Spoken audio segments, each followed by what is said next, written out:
నమస్తే అందరికీ తెలంగాణ రాష్ట్రం కొట్లాడి తెచ్చుకున్న తెలంగాణ రాష్ట్రం అందరికీ తెలిసిందే. ఆ కొట్లాడిన బిడ్డలలో ఈరోజు కన్నీళ్లు మిగులుస్తున్న పరిస్థితులు మాత్రం ఉంది. తెలంగాణ రాష్ట్ర బెవరేజ్ కార్పొరేషన్ చైర్మన్గా పనిచేసిన దేవి ప్రసాద్ సార్ మన దగ్గర ఉన్నాడు. టీఎన్జిఓలను ఏకతాటిపైకి తెలిసి తెలంగాణ ఉద్యమమే తెలంగాణ ఊపిరిగానే బతికిన సార్ మనతో ఉన్నాడు. నాలుగు ముచ్చట్లు మాట్లాడదామని రావడం జరిగింది. Sir welcome to Praja Voice sir. నమస్తే సార్, ఎట్లున్నారు సార్? బాగున్నాను. అప్పటి ఉద్యమ చరిత్ర అంటే ఒక్కసారి తలుచుకుంటే మాలాంటి వాళ్ళు అప్పుడు మేము స్టూడెంట్గా ఉన్నాం కాబట్టి చూస్తేనే గర్వంగా అనిపిస్తారు. మీరు ఏకంగా పోరాడిన వ్యక్తులలో కీలకంగా పనిచేస్తారు సార్. ఎట్లా ఉండే సార్ అప్పటికి ఇప్పటికి ఉద్యమం? ఉద్యమం అంటే ఒక చిరకాల స్వప్నాన్ని ఛేదించడానికి అనేక ఉద్యమాలు జరిగినటువంటి నేల తెలంగాణ. అంటే 52 నుంచి కూడా తెలంగాణ తమ స్వరాష్ట్రం కోసం తనలాడింది. 52లో మొదటి ఫజల్ అలీ కమిషన్ రాష్ట్రాల ఏర్పాటు కోసం నియమించినటువంటి ఫజల్ అలీ కమిషన్కు వినతి పత్రాలు ఇచ్చినటువంటి చరిత్ర. అంటే ఇది 2014 నిన్న మొన్న జరిగిన ఉద్యమం కాదు. 52 నుంచి కూడా ఆనాడు బలవంతంగా హైదరాబాద్ రాష్ట్రంలో ఆంధ్ర ప్రాంతాన్ని కలిపినప్పుడు ఇక్కడ ప్రజలందరూ కూడా వ్యతిరేకించినప్పటికీ కూడా లాంగ్వేజెస్ అంటే భాషా ప్రయుక్త రాష్ట్రాల పేరు మీద దీన్ని కట్టి ఒక సుదీర్ఘకాలం ఈ ప్రాంత ప్రజల మనోభావాల్ని, ఈ ప్రాంత ప్రజల ఆకాంక్షల్ని, ఈ ప్రాంత ప్రజ వనరుల్ని విపరీతంగా దోచుకొని ఈ ప్రాంతాన్ని ఒక ఇంటెన్షనల్గా వెనుకబాటు వేసినటువంటి నేపథ్యం మన కళ్ళ ముందు తారసలాడింది. అట్లాగే ఈ నేల మీద, తెలంగాణ నేల మీద అనేక ఉద్యమాలు 52లో రాష్ట్రం కలిపిన తర్వాత కూడా ఇక్కడ సాయుధ రహితంగా పోరాటాలు జరగడం, ఆ తర్వాత 69లో తెలంగాణ ఒక విస్ఫోటనంలాగా ఎగిరిపడి 369 మందిని కాల్చి చంపినప్పటికి కూడా వరంగల్లో అయితే సుబేదారి పోస్ట్ ఆఫీస్ దగ్గర దాదాపుగా 1000 మంది ఉద్యోగులు పెద్ద ఎత్తున నిరసనలు తెలిపితే ఆ రోజు కాల్పులు జరిపితే 4 ఉద్యోగులు చనిపోయారు వరంగల్లో. అంటే ఇట్లా పిట్టెల్లా రాలిపోయినటువంటి పరిస్థితి 69 ఉద్యమం. కానీ ఆనాడు ఉన్నటువంటి రాజకీయ నాయకత్వం సరైనటువంటి రీతిలో నిటారుగా నిలబడకపోవడం వల్ల తెలంగాణ ప్రజల ఆకాంక్షలు సరైనటువంటి రీతిలో ఆవిష్కరించబడలేదు. కాబట్టి 69లో ఉద్యమం ఫెయిల్ కావడం వల్ల, ఉద్యమం తెలంగాణ ప్రజల ఆకాంక్షలు రాలేకపోవడం వల్ల రాజ్యాంగబద్ధంగా ఇక తెలంగాణ రాదు, ధర్మబద్ధంగా తెలంగాణ రాదు, ఎంత కొట్లాడినా ఈ పాలకులు సరైనటువంటి రీతిలో ప్రజల ఆకాంక్షలను గౌరవిస్తలేరని రాజ్యాంగ బద్ధానికి వ్యతిరేకంగా అనేక మంది తుపాకులు బట్టి నక్సలైట్ ఉద్యమంలో మరి పోయినటువంటి యువకులు, ఇవాళ మొన్న చనిపోయినటువంటి కోటేశ్వరరావు అయినా, నల్లా ఆదిరెడ్డి అయినా, లేకుంటే అనేక మంది యువకులందరూ కూడా ఇవాళ వేణుగోపాల్ అయినా, వీళ్ళందరూ వేణుగోపాల్ వాళ్ళంటే వాళ్ళు 2వ తరమైన, మొదటి తరం అంతా కూడా ఆ రోజు ఈ ఉద్యమం ఫెయిల్ అయింది కాబట్టి వారు లేదు రాజ్యాంగబద్ధంగా రాదని సమాజం కోసం పనిచేద్దామని అటువైపు ఆకర్షించబడి వారు వేరే దారి ఎన్నుకున్నటువంటి నేపథ్యాన్ని 69 నుంచి ఇక మళ్ళీ ఆ ఉద్యమం వెనకడిగేసింది. అనేక ఒప్పందాలు వచ్చినాయి, పెద్ద మనుషుల ఒప్పందం వచ్చింది, 610 వచ్చింది. ఏది వచ్చినా కూడా తెలంగాణ ప్రజలకి సరైనటువంటి న్యాయం దక్కలేదు. మళ్ళీ తిరిగి మళ్ళీ 2వ తరగతి పౌరులుగా జీవించేటువంటి ఒక దురవస్థ, మనం పుట్టిన గడ్డ మీదనే మనం పరాయి వాళ్ళుగా బతికేటువంటి ఒక పరిస్థితి ఇక్కడ ఉమ్మడి రాష్ట్రంలో దాపురించడం అనేటువంటిది ఎవరం కూడా తట్టుకోలేనటువంటిది. కాబట్టి అందు గురించి తెలంగాణ రాష్ట్ర సాధన కోసం అనేక ఉద్యమాలు జరిగినాయి. తెలంగాణ జనసభ పేరు మీద, తెలంగాణ చైతన్య వేదిక పేరు మీద, తెలంగాణ పోరాటంలో అనేక సంస్థలు ముందుకొచ్చి ప్రత్యేక తెలంగాణకు ప్రజా సంఘాలు విపరీతంగా పోరాడినాయి, అనేక బుద్ధిజీవుల సంఘాలు పోరాడినాయి. కానీ తెలంగాణకి ఒక రాజకీయపరమైనటువంటి ఒక ఐక్యత లేకపోవడం వల్ల తెలంగాణను సరైనటువంటి రీతిలో ఆవిష్కరించలేదనేటువంటిది గుర్తించి ఆ రోజు ఫ్రీ జోన్ అనేటువంటిది ఏదైతే హైదరాబాద్ నగరాన్ని ఫ్రీ జోన్గా మారుస్తున్నామని చెప్పి పోలీసులు వేసిన కేసుల్లో సుప్రీంకోర్టు తీర్పిస్తే ఆ తీర్పుకు వ్యతిరేకంగా మొట్టమొదటిసారి గలం విప్పినటువంటి సంఘం తెలంగాణ ఎన్జిఓ. అప్పటి వరకు తెలంగాణ మీద 2001లో టీఆర్ఎస్ పార్టీ ఆట మాట బంద్ అయిపోయింది. చంద్రబాబు నాయుడు ప్రభుత్వం అప్పుడు ఇక్కడ అనేక రైతాంగ ఉద్యమాలు జరుగుతూ ఉన్నాయి గ్రామీణాల్లో, గ్రామీణ ప్రాంతాల్లో. పీపుల్స్ వార్ ఉద్యమం చాలా తీవ్రంగా ఉత్తర తెలంగాణ అంతా కూడా పెద్ద ఎత్తున జరుగుతున్నటువంటి నేపథ్యంలో దాన్ని అణచడానికి విపరీతమైనటువంటి నిర్బంధాన్ని తీసుకొచ్చి గ్రామాల్లో ఉన్నటువంటి యువకులందరినీ కూడా ఎన్కౌంటర్ల పేరు మీద, రకరకాల పేర్ల మీద హతమార్చి ప్రతి పల్లెటూరు ఒక శ్మశానంగా మారినటువంటి నేపథ్యాన్ని చూసినాం. అప్పుడు 2001లో అప్పటి వరకు తెలంగాణ అంటే నక్సలైటు, తెలంగాణ అంటే ఒక నిషేధితమైనటువంటి ఒక పదంగా వచ్చినటువంటి సందర్భంలో కేసీఆర్ గారు ఒక ఆనాడు ఉన్నటువంటి తెలుగుదేశం పార్టీ నుంచి బయటకు వచ్చి టీఆర్ఎస్ పార్టీని పెట్టడం అనేటువంటిది తెలంగాణ గొంతులకు అందరికి కూడా ఒక రాజకీయపరమైన భావ ప్రకటన ఇవ్వడానికి ఒక సరైనటువంటి ఒక ప్లాట్ఫామ్ దొరికింది. అప్పటి వరకు మనకు పార్టీ లేదు, మన సమస్యల్ని ప్రస్తావించే వాళ్ళు లేరు, మన సమస్యల్ని ఎజెండా మీద పెట్టేవారు లేరు. కాంగ్రెస్లోనూ తెలుగుదేశంలో ఉన్నప్పటికీ కూడా మెజారిటీ అధికారం అంతా కూడా ఆంధ్ర పాలకుల చేతిలో ఉండడం వల్ల పీజీఆర్ లాంటి వాళ్ళు కొంత మాట్లాడి ఉండొచ్చు, రకరకాలుగా చాలామంది మాట్లాడి ఉండవచ్చు.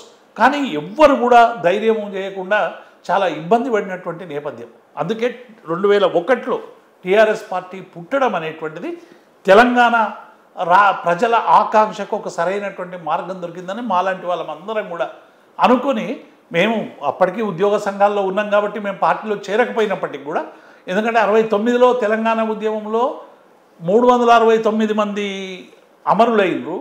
మేము మా సంఘాన్ని రద్దు చేసిండ్రు, తెలంగాణ ఎన్జిఓ సంఘాన్ని రద్దు చేసిండ్రు, అసలు ఈ సంఘాన్ని నిషేధించారు. అంటే తెలంగాణ ఉద్యమంలో పాల్గొన్నారు. అంటే ఇప్పుడు విప్లవ సంస్థల్ని నిషేధించినట్టు ఆ రోజు నిషేధిస్తే మేము పెద్ద ఎత్తున ఫైట్ చేసి మళ్ళీ మా గుర్తింపును తీసుకొచ్చేటువంటి పరిస్థితి చేసారు, నిషేధించినట్టు చేసారు. మా ప్రెసిడెంట్ను బర్తరఫ్ చేసారు ఉద్యోగాల నుంచి. ఇట్లా ఇన్ని ఉద్యమాలు జరిగిన తర్వాత ఒక పెద్ద ఎత్తున మరి ఫ్రీ జోన్ ఉద్యమం రావడం, అందులో మేమందరం కూడా, ఎందుకంటే అప్పుడు మేము తెలంగాణ ఎన్జిఓ సంఘం ప్రధాన కార్యదర్శిగా నేను ఉండడం, మా అధ్యక్షుడు స్వామి గౌడ్ గారు ఉండడం, ఆ free zone Hyderabad free zone అని తీర్పు ఇవ్వగానే ఆ తీర్పుకు వ్యతిరేకంగా మేము పెద్ద ఎత్తున అసెంబ్లీకి చలో అసెంబ్లీ కార్యక్రమం పెట్టడం. అసెంబ్లీ కార్యక్రమంలో మేము ఇచ్చిన పిలుపు ఏంటంటే 1972లో ములికి రూల్ సబబే అని ఆనాడి సుప్రీంకోర్టు తీర్పిస్తే ఆ తీర్పుకు వ్యతిరేకంగా రాజ్యాంగ సవరణ చేసుకున్నటువంటి ఆంధ్ర లాబీ, ఆనాడు అన్ని రాజకీయ పార్టీలు ఏకమయ్యే ఆంధ్ర వాళ్ళు ముల్కీ రూల్స్, ముల్క్ అనేటువంటిది స్థానికులకే ఉద్యోగాలు ఉండాలి, 14 ఏళ్ళు ఇక్కడ నివాసం ఉంటేనే స్థానికుడు అనేటువంటి దగ్గర నుంచి దాన్ని రద్దు చేయించడానికి రాజ్యాంగ సవరణ చేయించుకున్నారు. ఆ రాజ్యాంగ సవరణ లాగానే ఇప్పుడు కూడా హైదరాబాద్ ఫ్రీ జోన్ అని అంటున్నారు. ఓ తెలంగాణ రాజకీయ నాయకులారా, మీరు రాజ్యాంగ సవరణ చేయించండి అని చెప్పి మేము డిమాండ్ చేస్తూ చలో అసెంబ్లీకి పోయి ఒక పెద్ద ఎత్తున నిరసన తెలిపిన తర్వాత ఏ రాజకీయ పార్టీ మాట్లాడలేదు, కేవలం మాట్లాడింది ఒకే ఒక్క పార్టీ టీఆర్ఎస్. ఆ రోజు ఈటల రాజేందర్ గారు, ఇప్పుడు వారు బీజేపీలో ఉన్నారు, వారు అప్పుడు ఎల్పీ నాయకుడిగా ఉండే. ఒకవేళ హైదరాబాద్ ఫ్రీ జోన్ అయితే తెలంగాణ అగ్నిగుండం అవుతుందని కేసీఆర్ సూచన మేరకు ఆయన ప్రకటన చేయడం, ఆ ప్రకటన తర్వాత ఒక పెద్ద ఎత్తున ఫ్రీ జోన్ ఉద్యమం జరగడం, మేము మొత్తం అన్ని జిల్లాల్లో పర్యటించడం, ఉద్యోగుల్ని ఐక్యం చేయడం, రాజకీయ నాయకుల్ని అందరి దగ్గరికి పోయి రిక్వెస్టులు పెట్టడం. సిద్దిపేటలో ఉద్యోగుల సభ మొట్టమొదటిసారి సిద్దిపేటలో పెద్ద ఎత్తున ఉద్యోగుల సభ కేసీఆర్ గారి నాయకత్వంలో జరిగింది. హరీష్ రావు గారు, ఆ రోజు కేటీఆర్ గారు, ఈటల రాజేందర్ గారు అందరూ వాలంటరీగా పనిచేసి కింద కూర్చున్నారు. ఆ రోజు అందరూ కూడా జనంలో కూర్చొని ఆ రోజు జయశంకర్ గారు, మేము, స్వామిగౌడ్ గారు, కేసీఆర్ గారు, స్వామి అగ్నివేష్ గారు ఆ సభకు వచ్చి పెద్ద ఎత్తున సభ, మేమంతా ఒక 20,000 30,000 వస్తారని మేము ఎక్స్పెక్ట్ చేస్తే ఉద్యోగులు 1,00,000కు పైగా ఉద్యోగులు వచ్చారు. లోపల ఉంది కాబట్టి ఎందుకంటే అంతకంటే ముందు మేము 610 జీవో అమలు చేయాలని వైఎస్ రాజశేఖర రెడ్డి గారు అధికారంలో హామీ ఇచ్చే అధికారంలోకి వస్తే ఆ హామీ వైఫల్యమైందని చెప్పి మేము స్టేట్ వైడ్ కూడా చలో తెలంగాణ అని చెప్పి పల్లెలకు పోవాలని చెప్పి 14 రోజులు తెలంగాణ ఎన్జిఓ సంఘం 610 జీవో యాత్ర ప్రారంభించింది. ఇక్కడ హరగోపాల్ గారు హైదరాబాద్లో ప్రారంభిస్తే ఆ యాత్ర దాదాపుగా మేము 125 సభలు పెట్టి 2 లక్షల మంది ఉద్యోగుల్ని సభలలో ఏకం చేసినాం. కోదండరామ్ గారు, దేశపతి శ్రీనివాస్ గారు, నందిని సిద్ధారెడ్డి గారు, ఇట్లా మేధావులందరినీ కూడా ఏకం చేసి ఆ సభలలో మాట్లాడించి వాళ్ళందరినీ కూడా చేసే వరకలో ఒక పునాది ఏర్పడ్డది. మనం తెలంగాణ కోసం మనం కొట్లాడాలి. ఇంకెన్ని రోజులు ఈ పరిపాలన అనేటువంటిది వచ్చి ఈ 2009 ఫ్రీ జోన్ వరకు అప్పటి వరకే పెద్ద ఎత్తున అంటుకొని ఉన్నటువంటి వల్ల మేము పిలిపించే వరకు 1 లక్షకు పైగా ఉద్యోగులందరూ కూడా సిద్దిపేటకు చేరుకున్నారు. 1 లక్ష ప్రజలు, 1 లక్ష ఉద్యోగులు, 2 లక్షలతో ఒక పెద్ద బహిరంగ సభకి ఆ రోజు కేసీఆర్ గారు అదే వేదిక నుండి, ఒకవేళ మీరు ఫస్ట్ బహిరంగ సభ ఉద్యోగ గర్జన సిద్దిపేట సభ, అదొక చారిత్రక మలుపు తెలంగాణ ఉద్యమానికి. ఫ్రీ జోన్ అనేటువంటి ఉద్యమానికి చలో అసెంబ్లీ ఎట్లయితే ఒక తొలి పోరాటంగా మళ్ళిందో మలిదేశ ఉద్యమంలో, రెండో పోరాటంలో సీరియస్గా ఒక చారిత్రక మలుపు జరిగింది సిద్దిపేట ఉద్యోగ గర్జన. ఆ ఉద్యోగ గర్జనలో వచ్చినటువంటి స్పందన చూసి కేసీఆర్ గారు ఆ రోజు చాలా ఆవేశంగా, చాలా లోతైనటువంటి వారు ప్రసంగం చేసి, ఇక ఒకవేళ మీరు సవరణ చేస్తారా చెయ్యండి, లేకుంటే మేము ప్రత్యేక రాష్ట్ర సాధన కోసం మేము ఉద్యమిస్తాం, ఉద్యోగులందరూ రెడీ అవుతారు, ఇటు పెన్ డౌన్ అవుతుంది అటు గన్ డౌన్ అవుతుంది అనేటువంటి ఆయన ప్రసంగం వరకు మొత్తం రాష్ట్రంలో అల్లకల్లోల పరిస్థితి వచ్చింది. నిజంగానే ఉద్యోగులు పెన్ డౌన్ చేస్తారా అనేటువంటి వచ్చి నిజంగా పెద్ద ఎత్తున అయింది. ఆయన ఆ తర్వాత ఈ ప్రభుత్వాలు ఇక చెప్పవు, అమర నిరాహార దీక్షకైనా నేను పోతానని ఆయన ప్రకటించి, అమర నిరాహార దీక్షకి ఆయన ప్లానింగ్ చేసే ముందు మా అందరితో కూడా సంప్రదించండు. శ్రీనివాస్ గౌడ్ గారు, విఠల్ గారు, మన స్వామి గౌడ్ గారు, నేను నలుగురం కూడా ఉద్యోగ సంఘాల నుంచి వారి దగ్గరికి పోయినప్పుడు వాళ్ళు అడిగింది ఒకటే, తెలంగాణ రాష్ట్ర సాధన ఉద్యమం ఇదివరకు అనేక మంది నాయకులు అనేక రకాల ప్రయత్నాలు చేసినారు. ఆ ప్రయత్నాలన్నీ కూడా రకరకాల పేర్లతో విఫలమైపోయినాయి. మనం ఈసారి పోరాటం అంటూ ప్రారంభిస్తే దీన్ని తుదకంట మనం తీసుకుపోల్సినటువంటి అవసరం ఉంది. దీనికి ఉద్యోగులుగా, ఎందుకంటే ఉద్యోగుల శక్తి గొప్పది, మీ ఉద్యోగులుగా మీరు ఏం చేస్తారని కేసీఆర్ గారు మమ్మల్ని స్టేట్గా ప్రశ్నించినటువంటి నేపథ్యంలో మేము చెప్పింది ఒకే మాట, మీరు తెలంగాణ రాష్ట్ర విభజన జరిగేంత వరకు మీరు చేసేటువంటి ఉద్యమాల్లో మేము అండగా ఉంటాం. ఉద్యోగులు అనేటువంటి వాళ్ళ సత్తా ఏందో ఈసారి ప్రభుత్వానికి మేము చూపిస్తామని ఏ మాట అయితే కేసీఆర్ గారికి 2009లో మేము చెప్పినామో 2014 వరకు, అంటే సుదీర్ఘంగా ఒక 5 ఏళ్ల పాటు జరిగినటువంటి విశాల ప్రజా ఉద్యమంలో అన్ని పోరాటాల్లో అందరికంటే అగ్రగామిగా ఉన్న 42 రోజుల సకల జనుల సమ్మె అనేటువంటిది ఒక అద్భుతమైన సమ్మెగా మారింది. అట్లాగే పెండవ్ కేసీఆర్ గారు ఆ రోజు అనగానే కేసీఆర్ గారిని ఖమ్మంలో అరెస్ట్ చేయడం, ఆయన దీక్ష తీసుకపోతే ఖమ్మంలో అరెస్ట్ చేసి ఖమ్మంలో పెట్టడం, ఖమ్మంలో పెద్ద ఎత్తున స్పందన రావడం, ఆయన అరెస్ట్ చేసినందుకు నిరసనగా మేమందరం కూడా హైదరాబాద్లో మరి ఇక్కడ పోరాటం చేయడం, మమ్మల్ని అందరినీ అరెస్ట్ చేసి గోషామాల్ పోలీస్ స్టేషన్లో పెట్టడం, ఆ పోలీస్ స్టేషన్ నుండే మేము పెన్ డౌన్ అనేటువంటిది పెట్టేసి 9వ తారీఖు వరకు, అంటే చిదంబరం పార్లమెంట్లో ప్రకటన చేసేంత వరకు ఆ రోజు ఉద్యోగులందరూ కూడా కంటిన్యూ పెన్ డౌన్. మమ్మల్ని రోషయ్య గారు పిలిచిండ్రు, మీరు ఉద్యోగ సంఘాలుగా మేము ఈ రాజ్యాంగ సవరణ చేస్తాం, ప్రత్యేక రాష్ట్రంతో మీకేం పని, ప్రత్యేక రాష్ట్రం అనేది ఒక పొలిటికల్ ప్రాసెస్ ఎప్పుడు జరిగేది అప్పుడు జరుగుతుంది, కానీ ఉద్యోగులుగా మీరు చేయనివ్వండి అంటే మాకు స్పష్టమైన, ఇదివరదాకా మేము ఫ్రీ జోన్ అనుకొని మేము ప్రయత్నం చేసినాం, కానీ ఈ నడుస్తున్నటువంటి ప్రయాణంలో ఇక మాకు సవరణలు అక్కర్లేదు, ప్రత్యేక రాష్ట్రం ద్వారానే మా సమస్యలు పరిష్కారం అయితే అని ఒక నిర్ధారణకు వచ్చినాం. ఆ నిర్ధారణతోనే మేము ఉద్యమంలోకి పోదలుచుకున్నాం. కాబట్టి మేము విరమించేది లేదని రోషయ్య గారికి చెప్పేసి 9 రోజుల పాటు పెన్ డౌన్. అసలు తెలంగాణ ఉద్యమ చరిత్రలో 69లో 38 రోజులు సమ్మె జరిగింది. మళ్ళీ 69 నుంచి 2009 వరకు, అంటే దాదాపుగా ఒక 40 సంవత్సరాల పాటు ఎటువంటి ఉద్యమాలు జరగని తెలంగాణ నేల మీద మొట్టమొదటిసారి ఉద్యోగులందరూ కూడా లక్షలాది ఉద్యోగులు పెన్ డౌన్ చేసి 9 రోజులు పెన్ డౌన్. నవంబర్ 30 నుంచి మొదలు పెడితే డిసెంబర్ 9 చిదంబరం ప్రకటన, అన్ని ఆఫీసులు ఎక్కడ ఆఫీసులు అక్కడ మొత్తం పెన్నులను తీసుకుపోయి తట్టబుట్టలు వేసేసి ఉద్యోగులందరూ కూడా మొదటిసారి తమ చైతన్యాన్ని పెద్ద ఎత్తున ప్రదర్శించారు. ఈ సందర్భంలో ఉస్మానియా యూనివర్సిటీ, కాకతీయ యూనివర్సిటీ, అటు తెలంగాణ యూనివర్సిటీ, అన్ని యూనివర్సిటీలలో కూడా పెద్ద ఎత్తున విద్యార్థులందరూ కూడా కదలడం, ఈ చిదంబరం చేసినటువంటి ప్రకటనని వెనక్కి తీసుకునేటువంటి ప్రయత్నం జరిగి దొంగ రాజీనామాలతో తెలుగుదేశం పార్టీ 2 కళ్ళ సిద్ధాంతం పేరుతో ఈ ప్రకటనను వెనక్కి ఇచ్చి మళ్ళొక ప్రకటన ఇప్పించేటువంటి ప్రయత్నం చేయడం, ఆ ప్రయత్నానికి వ్యతిరేకంగా మొత్తం తెలంగాణ జేఏసీ అనేటువంటి ఒక సంస్థని స్థాపించడం, ఇదంతా తెలంగాణ ఉద్యమంలో ఈ ఒక్కొక్క మైలురాయి, ఇది ఒక చరిత్ర. ఎందుకంటే చాలామంది ఏమనుకున్నారంటే లిబరలైజేషన్, ప్రైవేటైజేషన్, గ్లోబలైజేషన్ వచ్చిన తర్వాత అసలు విద్యార్థులు కానీ, ఉద్యోగులు కానీ, మనుషులు కానీ తమ స్వంత లాభాల కోసము లేకుంటే స్వార్థం కోసమే పనిచేస్తారు తప్ప ఒక సామూహిక ఉద్యమాలు జరగవు అనేటువంటి ఒక నానుడి బాగా ప్రచారం చేశారు. కానీ వాటిని అన్నిటినీ బద్దలు కొట్టి తెలంగాణ ఉద్యమం అనేటువంటిది అసలు ప్రపంచ చరిత్రలోనే ఇంత అహింసాయుతంగా, అంటే ఎక్కడ కూడా పెద్దగా హింసకు తావు లేకుండా. ఎందుకు హింస జరగలేదని కూడా కొంత సామాజిక నేపథ్యం ఉంది తెలంగాణ. ఎందుకంటే ఆ హింసతో తల్లడిల్లిపోయింది తెలంగాణ అంతా కూడా. హింస తక్కువ, ప్రతి హింస పేరు మీద చాలా పెద్ద ఎత్తున గ్రామాల మీద చాలా డ్యామేజ్ జరిగింది. ఏ యువకుడు 2 పూటలు అన్నం తిని నిద్రపోయేటువంటి పరిస్థితి తెలంగాణ పల్లెల్లో లేదు అసలు.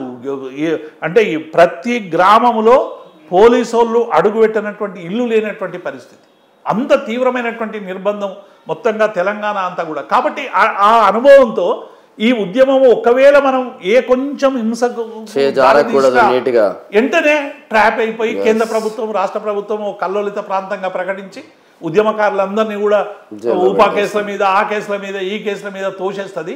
మళ్ళీ తెలంగాణ ప్రజలకు మరొక దోకా జరిగేటువంటి అవకాశం ఉందని వీలైనంత మేరకు ఇది ప్రజాస్వామ్య పద్ధతిగా జరగాలి. ఆర్టికల్ 3 ప్రకారం బాబాసాహెబ్ అంబేద్కర్ రాజ్యాంగంలో ఏదైతే మనకి ఇచ్చినటువంటి హామీ ఉందో దానికోసం మనం అది అమలు చేయడానికి ఒక రాజ్యాంగపరమైనటువంటి ప్రక్రియ జరగాలి. రాజ్యాంగ ప్రక్రియ జరగాలంటే రాజకీయ పార్టీల మీద ఒత్తిడి తీసుకురావాలి అని అన్ని పార్టీల మీద పెద్ద ఎత్తున ఒత్తిడి తీసుకురావడం, తెలంగాణ జేఏసీ ఏర్పడడం, ఇవన్నీ కూడా తెలంగాణ ఉద్యమానికి ఒక మరపురాని అనుభవం. తర్వాత ఈ ఉద్యమ సందర్భంగానే పిల్లలందరూ కూడా అకాల మరణాలు, వేణుగోపాల్ రెడ్డి కానీ లేకుంటే ఆదిరెడ్డి కానీ ఇట్లా చాలామంది యువకులు అందరూ కూడా అసలు తెలంగాణలో ఎప్పుడు కూడా ఏ సమస్య వచ్చినా కూడా ఆత్మహత్యలు చేసుకున్నటువంటి చరిత్ర మనకు లేదు. మనకు 52 నుంచి మీరు నైజాం వ్యతిరేక పోరాటం చూసినా, సాయుధ రైతాంగ పోరాటం చూసినా, 69 తెలంగాణ తెగించి కొట్లాడు. తెలంగాణ వాళ్ళు జెండా పెట్టారంటే ఆ జెండా ఎగరన్న ఎగరాలి, ప్రాణమన్న పోవాలి. అదైతే వాస్తవం. ఎన్నడూ కూడా అసలు వెనుదిరిగినటువంటి మన బ్లడ్ అటువంటి సార్ వాస్తవంగా తెలంగాణ మట్టిలోనే ఆ పోరాట తత్వం ఉంది, తెలంగాణ మట్టిలోనే ఆ తిరుగుబాటు శక్తి ఉంది. ఎన్నడూ కూడా నిరాశకు నిస్పృహకు లోనైనటువంటి సందర్భం తెలంగాణ యువతలో మనం చూడలేదు. మొట్టమొదటిసారి ఆ నిరాశ నిస్పృహకు లోనైనటువంటి పరిస్థితి తెలంగాణ ఉద్యమంలో వచ్చింది. అంటే కేంద్రం చెబుతున్నది కానీ రాజ్యాంగపరమైనటువంటి ప్రక్రియ స్టార్ట్ చేయడం లేదు. రాజకీయ నాయకులు అందరూ జై తెలంగాణ అంటున్నారు కానీ ఎక్కడో వీళ్ళ గుండెల్లో నై తెలంగాణ ఉంది. అందుకే సరైనటువంటి ప్రక్రియ ప్రారంభిస్తలేరు, దొంగ రాజీనామాలు చేస్తున్నారు, రకరకాల పేర్ల మీద ఈ ఉద్యమాన్ని అణచడానికి పెద్ద ఎత్తున పని చేస్తున్నారు, కమిటీల పేరు మీద కాలయాపనం చేస్తున్నారు. నా చావు ద్వారానైనా ఈ ఉద్యమాన్ని రగల్చాలని చాలామంది శ్రీకాంతాచారి, యాదయ్య ఇట్లా ఆ రోజు అసెంబ్లీ పిలిపిస్తే ఆ రోజు ఇది ఉద్యమం తీవ్రతరం కావాలని అందరి ముందు ఆయన కాల్చుకున్న తీరు, ఆయన హాస్పిటల్కి పోయినాక అన్న నేను చనిపోయినా పర్వాలేదు మీరు అందరు తెలంగాణ తేవాలని యాదయ్య ఆ రోజు తన కళ్ళ నుండి చిమ్మినటువంటి ఒక విస్ఫోటనం మేము ఇంకా మర్చిపోలేము. ఎందుకంటే అది ఒక చరిత్ర. ఇది తెలంగాణ రాష్ట్రం రావడం అంటే ఒక వ్యక్తితోనో ఒక శక్తితోనే రాలేదు. అన్ని శక్తులు, సంపన్న వర్గాలు, అన్ని జేఏసీలు, అన్ని కళాకారులు, విప్లవకారులు, ఆర్ఎస్ నుండి మా జయశంకర్ గారు ఎప్పుడు చెప్పేది ఆర్ఎస్ నుండి ఆర్ఎస్ఎస్ వరకు మన తెలంగాణ ఉద్యమాన్ని అంటే రాడికల్ విద్యార్థి సంఘం నుండి రాష్ట్రీయ స్వయం సేవక సంఘం వరకు, అంటే సమసమాజం కావాలని కొట్లాడే వాళ్ళ దగ్గర నుంచి మతపరమైనటువంటి పోలరైజ్ చేసేటువంటి శక్తుల వరకు అందరు కలిస్తేనే తెలంగాణ వస్తుంది. ఆర్ఎస్యూ నుంచి మీరు స్టార్ట్ చేశారు ప్రస్థానం, తర్వాత తెలంగాణ ఉద్యోగ సంఘాలకు అధ్యక్షుడిగా ఉన్నారు సార్. అప్పటి నుంచి ఇప్పటి వరకు తెలంగాణ వచ్చింది, కొట్లాడినాం, చాలా వరకు హ్యాపీగా ఉన్నాం. వాస్తవంగా చాలా డెవలప్మెంట్ జరిగింది. ఉద్యోగస్తులు మీరు ఇప్పుడు టీఎన్జిఓలో అధ్యక్షుడు లేకపోయినా మీకు ఏ రాష్ట్ర వ్యాప్తంగా ఎక్కడికి పోయినా మీకు టచ్లో ఉంటారు ఉద్యోగస్తులు అందరూ. ఎట్లా ఎట్లా ఎట్లా ఎట్లా అనిపిస్తుంది సార్? అప్పుడు తెలంగాణ రాష్ట్రం 9.5 సంవత్సరాల పరిపాలనకు, కాంగ్రెస్ 22 నెలల పరిపాలనకు ఈ టీఏలు డిఏలు ఉద్యోగస్తుల సమస్యలు ఏమైనా తీరినాయా సార్? ఇప్పుడు అదే అంటే ఢిల్లీ ఆస్మాన్ ఫరక్ అని మనం ముచ్చట్లు పెట్టుకుంటాం ఊళ్ళల్లో. ఢిల్లీ ఆస్మాన్ ఫరక్ ఉంది, ఆయన ఎట్లుండే ఆయనకి ఈయనకేం సార్ ఢిల్లీ ఆస్మాన్ ఫరక్ ఉంది. నిజంగానే కేసీఆర్కు అనే పరిస్థితి వచ్చింది. ఎందుకంటే 9.5 ఏళ్లలో కేసీఆర్ గారు ఒక అద్భుతమైనటువంటి పరిపాలనకే ఆయన శ్రీకారం చుట్టాడు. ఒకటి తెలంగాణ ఆయన 14 సంవత్సరాల పాటు తెలంగాణ రాష్ట్ర సాధన కోసం 2001 నుంచి 2014 వరకు మొత్తం గల్లీ గల్లీ తిరిగిండు, ఊళ్ళు తిరిగిండు, పల్లెలు తిరిగిండు, అనేక ఉద్యమాలు చూసిండు, అనేక అసహజ మరణాలు చూసిండు, ఎన్కౌంటర్లు చూసిండు, తెలంగాణ పాలకుల స్వభావాన్ని చూసిండు. తర్వాత తెలంగాణ రైతుల ఘోషను అర్థం చేసుకున్నాడు, తాండాలలో ఉన్నటువంటి ఘోషను అర్థం చేసుకుని ఏమంటే మొత్తంగా కూడా ఆ 14 సంవత్సరాల్లో ఆయన ప్రజల దగ్గర నుంచి నేర్చుకున్నది, ప్రజలకు కావాల్సింది ఒక స్పష్టమైన రీతిలో అవగాహనకు వచ్చి. మీరు మిగతా ఏ రాష్ట్రాలైనా భారతదేశంలో చాలా రాష్ట్రాలు ఏర్పడ్డాయి. రాష్ట్రాలు ఏర్పడినటువంటి రాష్ట్రాలలో రాష్ట్రం కావాలనే ఆకాంక్ష ఎక్కువ తప్ప రాష్ట్రం వచ్చిన తర్వాత వాట్ టు డూ అనే దాని మీద ఒక క్లారిటీ లేదు ఎక్కడ. మన జార్ఖండ్ కానీ ఛత్తీస్గఢ్ కానీ చాలా రాష్ట్రాలు అయినాయి, కానీ తెలంగాణకు ఒక స్పష్టత ఉంది. తెలంగాణ వస్తే ఎన్కౌంటర్లు ఆగాలి, తెలంగాణ వస్తే నీళ్లు కావాలి, తెలంగాణ రైతుల ఆత్మహత్యలు ఆగాలి, తెలంగాణ వస్తే మినుకుమనే కరెంటు ఉండొద్దు, కరెంటు పుష్కలమైనటువంటి కరెంటు ఉండాలి, శాంతి భద్రతల పరిస్థితి బాగుండాలి, గ్రామీణ ప్రాంతాల్లో మళ్ళీ గో టు విలేజెస్ కావాలి. అంత మైగ్రేషన్ అయి బొంబాయి దుబాయ్ అనేటువంటి పరిస్థితి నుండి అందరూ కూడా తమ గ్రామంలో ఉండడం అనేటువంటిది ఒక గర్వకారణంగా ఫీల్ కావాలనేటువంటి పెట్టి దానికి అనుగుణంగా మేనిఫెస్టో పెట్టి ఒక 6 నెలల నుంచి 8 నెలల్లోనే విద్యుత్కు సంబంధించినటువంటి సంస్కరణలు తీసుకొచ్చి 24 గంటల విద్యుత్ ఇవ్వడం అనేటువంటిది ఒక గొప్ప ఛాలెంజ్ ఇది. అంటే మనం అనుకున్నాం, చాలా మంది కిరణ్ కుమార్ రెడ్డి ఎక్కిరిచ్చిండు మనల్ని, మీరు బట్టలు ఆరేసుకోవాలి, తీగల మీద బట్టలు ఆరేసుకోవాలి, కరెంట్ తీగల మీద మీరు బట్టలు ఆరేసుకోవాల్సిన పరిస్థితి వస్తుంది. చిన్న రాష్ట్రం అయితే పరిపాలన చెయ్యదు, చిన్న రాష్ట్రంలో పరిపాలన సరిగ్గా జరగదు, చిన్న రాష్ట్రం వస్తే నక్సలైట్ల రాష్ట్రం అయిపోతుంది, లేకుంటే హైదరాబాద్ నగరం అంతా ముస్లింల పరమవుతుంది, ఈడ శాంతి భద్రతల గొడవలు అవుతాయి, ప్రతి ఊరికి పోలీస్ స్టేషన్ పెట్టాలి, ప్రతి గల్లీకి పోలీస్ స్టేషన్ పెట్టాలి అని ఆ 10 ఏళ్ళ ఏదో విభజన చట్టంలో బోర్డు మీద పెట్టి అందరికి చూపించాడు. కానీ నిజంగా చూస్తే 9.5 ఏళ్లలో జరిగినటువంటి అభివృద్ధి కానీ సంక్షేమం కానీ చాలా అద్భుతం. ముఖ్యంగా కరెంటు విషయంలో రైతాంగానికి ఎస్పెషల్లీ అంటే రైతాంగం గోసపడ్డది కరెంటు, నీళ్లు, పెట్టుబడి. ఈ మూడింటిని వచ్చిన తొలినాల్లో కేసీఆర్ పరిష్కరించారు. ఒకటి విద్యుత్, కరెంటు. గతంలో ట్రాన్స్ఫార్మర్ పోతే అంటే నా స్వీయ అనుభవం ఏంటంటే మాకు 25 ఎకరాల పొలం ఉండే సిద్దిపేట తాలూకాల అలీపూర్ గ్రామంలో. మీ ఊరు కూడా స్కూల్కి ఏమో ఇచ్చినట్టున్నారు, మీ ఇల్లు అక్కడ ఏమైపోయిందంటే మా పొలంలో ప్రతి నెల కరెంట్ మోటార్ కాలిపోయేది. నాకు ఉద్యోగం ఏమో మెదక్లా, నాకు వచ్చే జీతం ఏమో 800 రూపాయలు. నేను ప్రతి నెల వైండింగ్ షాప్కి 1000 రూపాయలు కట్టేటువంటి దుస్థితి. 200 అప్పు తీయాలి. టెండర్లు కూడా ఇచ్చింది సార్, కాళేశ్వరం మేడిగడ్డ టెండర్లు కూడా ఆహ్వానం పలికింది ప్రభుత్వమే. ఇప్పుడు దానికి ఏం చేసింది, మీరు అన్నట్టు టెండర్లు పిలిచిండ్రు, అంటే ఆ 2 రిపేర్ చేసి మళ్ళీ నీళ్ళు తీసుకురావడం. అంటే కాళేశ్వరంలో నిజంగానే ఎక్కడైనా ఏమైనా లోపాలు జరిగితే ఆ లోపాలు సహజంగానే అనేక ప్రాజెక్టులలో ఇల్లు కట్టుకుంటేనే 10 లోపాలు జరుగుతాయి. ఒక పెద్ద ఒక నిర్మాణం జరిగినప్పుడు ఎక్కడైనా లోపాలు జరిగితే ఆ లోపాలను సరి చేసుకునేటువంటి మార్గం చేయాలి. కానీ ఇంట్లో ఎలుక దొరికితే మనం ఇల్లును తగలబెట్టుకోవాలని చెప్పేటువంటి నీతులు కాంగ్రెస్ పార్టీ చెప్తా ఉంది. కాబట్టి ఇప్పటికైనా కాంగ్రెస్ పార్టీ చేయాల్సిందేంది, కేసీఆర్ గారు అవసరమైనటువంటి కరెంటు తెచ్చిండు, అవసరమైన నీళ్ళు తెచ్చి వీళ్ళు ఓన్లీ ఒక అజమాయిషి పని చేయాల్సినటువంటి కాంగ్రెస్ పార్టీ ఇవాళ ఎందుకు ఇంత వ్యతిరేకతను తెచ్చుకున్నది? అనేక హామీలు ఇచ్చారు. 2 లక్షల రుణమాఫీ అంటే మనం లక్షనే ఉంటే లే మీరు బ్యాంకులో ఉరికి తెచ్చుకోండి 2 లక్షలు, మేము డిసెంబర్ 9 రాగానే మీకు 2 లక్షలు ఇస్తామన్నాడు. పాపం ఉరికిండ్రు, తెచ్చుకున్నారు. తెచ్చుకుంటే ఏం చేశారు, 41,000 కోట్లు అయితే అని అంచనా వేస్తే దాన్ని 30,000 కోట్లకు తెచ్చారు. ఆడికల్ని తీసుకొచ్చి బడ్జెట్లో 27,000 కోట్లు పెట్టారు. ఆడికల్ని తీసుకొచ్చి 17,000 కోట్లు రిలీజ్ చేసి తూతూ మాత్రం అని కథ పట్టించి రైతు బంధు ఎందుకు 10,000 ఎందుకు బిచ్చంలాగా వేస్తారా? 15,000 ఉండాలి. కేసీఆర్ 10,000 ఇస్తాడు, అది 15,000 మేము వెంటనే డిసెంబర్ 9 తారీఖు నాడు వేస్తామని చెప్పారు. ఏమైంది? అన్ని యాదగిరి గుట్ట మీద, మెదక్ చర్చి మీద, ఏడుపాయల భవానీ దుర్గమ్మ మీద, 1000 స్తంభాల గుడి మీద, భద్రకాళి దేవాలయం మీద, అన్నిటి మీద పెట్టుకున్నావు కదా మొక్కులు మొక్కి. మరి ఏం చేసినావు? రైతు బంధు 2 సంవత్సరాల్లో 4 దఫాలు 4 కిస్తులు రావాలి. ఒకటే కిస్తు ఇచ్చి 3 కిస్తులు మళ్ళీ మా మీద ఏం ప్రచారం చేశారు? మీరు సముద్రానికి ఇస్తారు, ఎయిర్పోర్ట్లకు ఇస్తారు, లేకుంటే ఇంకొక గుట్టలకు, దానికి చెట్లకు. గుట్టలకు చెట్లకు ఇస్తామన్నారు. మళ్ళీ ఎన్ని గుట్టలు ఉన్నాయి, ఎన్ని చెట్లు ఉన్నాయి, ఎన్ని సముద్రాలు, లెక్కలన్న తీయాలి, ఎన్ని వేల ఎకరాలు ఎవరికి ఇచ్చినాం లెక్కది చెప్పాలి కదా ప్రజలకు. Yes sir. మళ్ళీ ఇప్పుడు కూడా అందరికి ఇచ్చినాం కదా, మళ్ళీ ఎందుకు ఇచ్చినాం చెట్లకు, గుట్టలకు, పుట్టలకు? అంటే వీళ్ళ కాంగ్రెస్ పార్టీ ఏమైందంటే అలవిగానే హామీలు ఇచ్చింది. మొత్తంగా కూడా టోటల్గా కూడా ఈ ప్రాంతానికి సంబంధించిన దాని మీద ఐడియా లేకుండా చాలామంది అడిగారు విలేకరులు, మీలాంటి జర్నలిస్టులు అందరూ కూడా చాలామంది రేవంత్ రెడ్డిని నల్లమల ఎక్కడ ఉందంటే ఆంధ్రాలో ఉందా తెలంగాణ ఉందా అని అడిగారు. దిల్సుఖ్ నగర్ ఎయిర్పోర్ట్ అమ్ముతారని చెప్పిండు కదా, ఎయిర్పోర్ట్ ఉందని చెప్పిండు కదా. అంటే నేను ఏమంటున్నా, ఒక తెలంగాణ పట్ల ఒక సమగ్రమైనటువంటి తెలియదు, మీకు తెలియదు, నాకు తెలియదు, తెలుసుకోవాలి. ఒక బాధ్యత గల ముఖ్యమంత్రిగా నీకు తెలుసుకునేటువంటి అవకాశం. యాజ్ ఏ జర్నలిస్ట్ గా మేము మీ దగ్గరికి రావాలంటే అట్లీస్ట్ మీ గురించి నాకు పూర్తిగా తెలిసినప్పుడు వచ్చి కూర్చుంటే బాగుంటుంది ఏదైనా. కానీ రాష్ట్రం పట్ల ఒక అవగాహన లేదు, రాష్ట్రం పట్ల ఒకటి లేదు.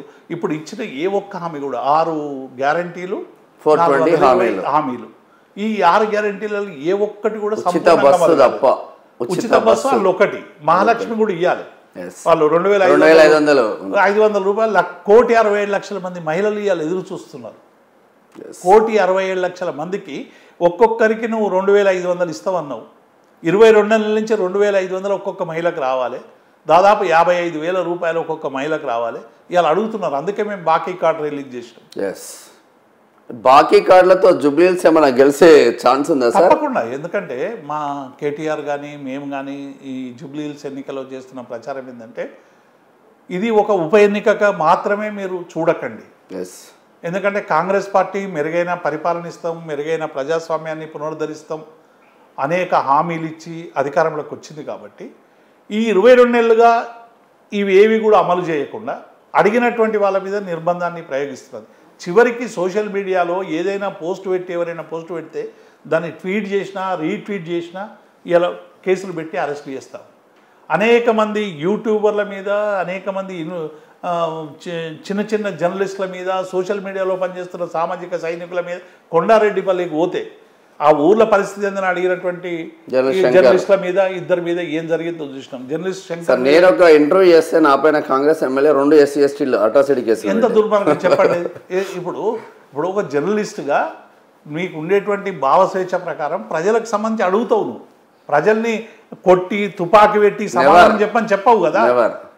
మీది ఏందో అడుగుతారు. అయ్యో ఇవాళ మీరు ఎక్కడికి పోయినా రైతు బంధు అమలు అయిందంటే పాడగానే కేసీఆర్ ఉన్నప్పుడు మంచి కూడా సరే రేవంత్ రెడ్డి వచ్చిండు, మా పారం తిన్నాడు, వాడు ఎప్పుడు పోవాలని ఇంత మన్ను వస్తాడు. వస్తే నువ్వు ఓపించినట్ట, నేను ఓపించినట్ట. డెఫినెట్గా తెలంగాణ ప్రజలలో ఆ తిరుగుబాటు తత్వం ఉంటుంది. వాళ్ళ ఆత్మగౌరవాన్ని నువ్వు వేరే దాంతో నువ్వు కొలమానం చేయలేవు. ఒక్కొక్కసారి ఏ తిరుగుబాటు వస్తుందో కూడా మనం ఊహించడం కష్టం. కాబట్టి ఇచ్చిన హామీల అమల్లో ఇవాళ పూర్తిగా వైఫల్యం చెందాడు. అందుకే జూబ్లీహిల్స్ ఎన్నికలకు మేము చెప్పేది ఏంటంటే, ఇది ఒక బ్రహ్మాస్త్రం, మీకు ఒక సూపర్ పవర్ వచ్చింది జూబ్లీహిల్స్ ఎన్నికల ప్రజలకు. ఎందుకంటే పాలకులు సరైనటువంటి పనులు చేయకపోతే అప్పుడప్పుడు మనం తొడపాశం అంటాం ఊళ్ళల్లో, ఇట్లా పాశం పెడితే వాడు చక్కగా అవుతాడు. ఇప్పుడు రేవంత్ రెడ్డికి ఒక తొడపాశం కావాలి, ఆ తొడపాశం జూబ్లీహిల్స్ ఎన్నిక కావాలి. ఈ తొడపాశం పెట్టడం వల్ల ఏమవుతుందంటే, రైతు బంధు చక్కగా ఇస్తాడు, లేకుంటే నిరుద్యోగ భృతి ఇస్తాడు, 2 లక్షల ఉద్యోగాలు ఇస్తాడు, 2,500 మహిళలకు పెన్షన్ ఇస్తాడు, దివ్యాంగులకు 6,000 పెన్షన్ ఇస్తాడు. ఇవన్నీ కూడా ఇవ్వాలంటే ఎప్పుడు లేకుంటే ఏమవుతుంది, రేవంత్ రెడ్డి నేను ఇవ్వకున్నా పర్వాలేదు, జూబ్లీహిల్స్ ఎన్నికలు నాకు ఎండార్స్ చేసినాయి కాబట్టి నేను ఏది ఇవ్వకున్నా మళ్ళీ గెలుస్తానే ఒక దురహంకార పూరితమైనటువంటి మెథడ్లోకి పోయి తెలంగాణ ప్రజలకు ఇచ్చిన హామీలన్నీ కూడా ఎగ్గొట్టేటువంటి ప్రమాదం ఉంది. అందుకే ఇవాళ జూబ్లీహిల్స్ ప్రజలందరూ కూడా మీ ఒక్క 3 లక్షల మందే కాదు, మీరు ఇవాళ జూబ్లీహిల్స్లో ఉన్నోళ్ళు ఇవాళ 3 కోట్ల మంది తెలంగాణ ప్రజలకి మీ వైపు చూస్తున్నారు. మీరు సరైనటువంటి తీర్పు చెప్పి మీరు జూబ్లీహిల్స్ ఎన్నికల్లో బీఆర్ఎస్కి వేయడం అన్నా, రేవంత్ రెడ్డి ముఖ్యమంత్రిగా ఆయన పదవి ఏమి ప్రమాదం లేదు. ఆయన కొండ సురేఖతో అడ్జస్ట్ చేసుకోకుంటే ప్రమాదం ఉంది, లేకుంటే అనిరుద్ రెడ్డితో చేసుకోకుంటే ప్రమాదం ఉంది, రాజగోపాల్ రెడ్డితో చేసుకోకుంటే ప్రమాదం ఉంది, వెంకటరెడ్డితో చేసుకోకుంటే ప్రమాదం ఉంది, పొంగులేటి శ్రీనివాసరెడ్డి చేసుకుతో సరిగ్గా లేకుండా ప్రమాదం ఉంది. మాతో ప్రమాదం లేదు కదా, మేము ప్రతిపక్షంలో ఉన్నాము ఇవాళ. కాబట్టి ఇవాళ జూబ్లీహిల్స్ ఎన్నికల ప్రజలు ఏం చేయాలంటే, ఇవాళ కాంగ్రెస్ పార్టీకి వ్యతిరేకంగా తీర్పిచ్చి బీఆర్ఎస్ పార్టీకి ఓటేసి గెలిపిస్తే డెఫినెట్గా రేవంత్ రెడ్డిలో ఒక చేంజ్ వస్తుంది. ప్రజలు వ్యతిరేకంగా ఉన్నారు నాకు, ఎందుకంటే కంటోన్మెంట్ మొన్న ఎంపీలు గెలవంగానే ఇక నేను ఓ పెద్ద హీరోనని అనుకుంటున్నాడు. ప్రజలు ఇలా ఆయన నేలకు చూపియాలి, ఆయన ఇప్పుడు పైకి చూస్తున్నాడు, ఆయన తలను కిందికి దించాలంటే జూబ్లీహిల్స్ ఎన్నికల్లో ఇలా ఈసారి కాంగ్రెస్కు బుద్ధి చెప్పాల్సినటువంటి అవసరం ఉందని మేము ప్రజలకు. మంత్రి పొన్నం ప్రభాకర్ బీఆర్ఎస్ కేవలం సెంటిమెంట్ను వాడుకుంటుంది, ఆడోళ్ళ కన్నీళ్లతో రాజకీయాలు చేస్తుంది అని మాట్లాడుతూ ఉన్నారు సార్ సునీత పైన. మాగంటి సునీత గారు భర్త ఎవరికైనా మన ఇంట్లో ఇప్పుడు ఒక సహచరి 40 ఏళ్ళు 35 ఏళ్ళు మనతో అన్ని విషయాల్లో పాలు పంచుకొని, రక్తం పంచుకొని, పేగుబంధం పంచుకొని ఇన్నేళ్ళు చనిపోయినటువంటి ఒక వ్యక్తి పట్ల ఆయన పేరు చెప్పగానే మన కళ్ళల్లో కన్నీళ్ళు వస్తాయి, ఆటోమేటిక్గా కన్నీళ్ళు వస్తాయి. ఇప్పుడు ఆ కన్నీళ్లను మీరు ఆమెను ఏడిపిస్తున్నారని మాట్లాడుతున్నారు. అంటే కాంగ్రెస్ పార్టీకి సంబంధించినటువంటి నాయకుల భార్యలు చనిపోయినా, తల్లులు చనిపోయినా, వాళ్ళ చెల్లెళ్ళు చనిపోయినా ఏడవరా? కాంగ్రెస్ వాళ్ళు మనుషులు కాదా? రోబోటిక్ మనుషులా? మర మనుషులా వాళ్ళు? కాంగ్రెస్ పార్టీకి సంబంధించిన వాళ్ళు, ఒక బీఆర్ఎస్కు సంబంధించిన వాళ్ళే మానవత్వం ఉన్నటువంటి మనుషులా? కాంగ్రెస్ పార్టీ జవాబు ఇప్పుడు ఇందిరాగాంధీ చనిపోయి ఎన్నో రోజులైంది, అయినప్పటికీ కూడా ఇందిరాగాంధీ తలుచుకుంటూ ఇప్పటికీ ఏడ్చేటువంటి జనం ఉంటారు. డెఫినెట్గా ఇందిరాగాంధీ అంటే ప్రేమ ఉన్న వాళ్ళు ఉంటారు, రాజీవ్ గాంధీ అంటే ప్రేమ ఉన్న వాళ్ళు ఉంటారు, వీరప్పన్ అంటే కూడా ప్రేమ ఉన్న వాళ్ళు ఉంటారు. ఎవరైనా ఏడుస్తారు. వాళ్ళకు సంబంధించినటువంటి విషయాల మీద ఏదైనా వచ్చినప్పుడు సహజంగానే కన్నీళ్ళు పంచుకుంటారు.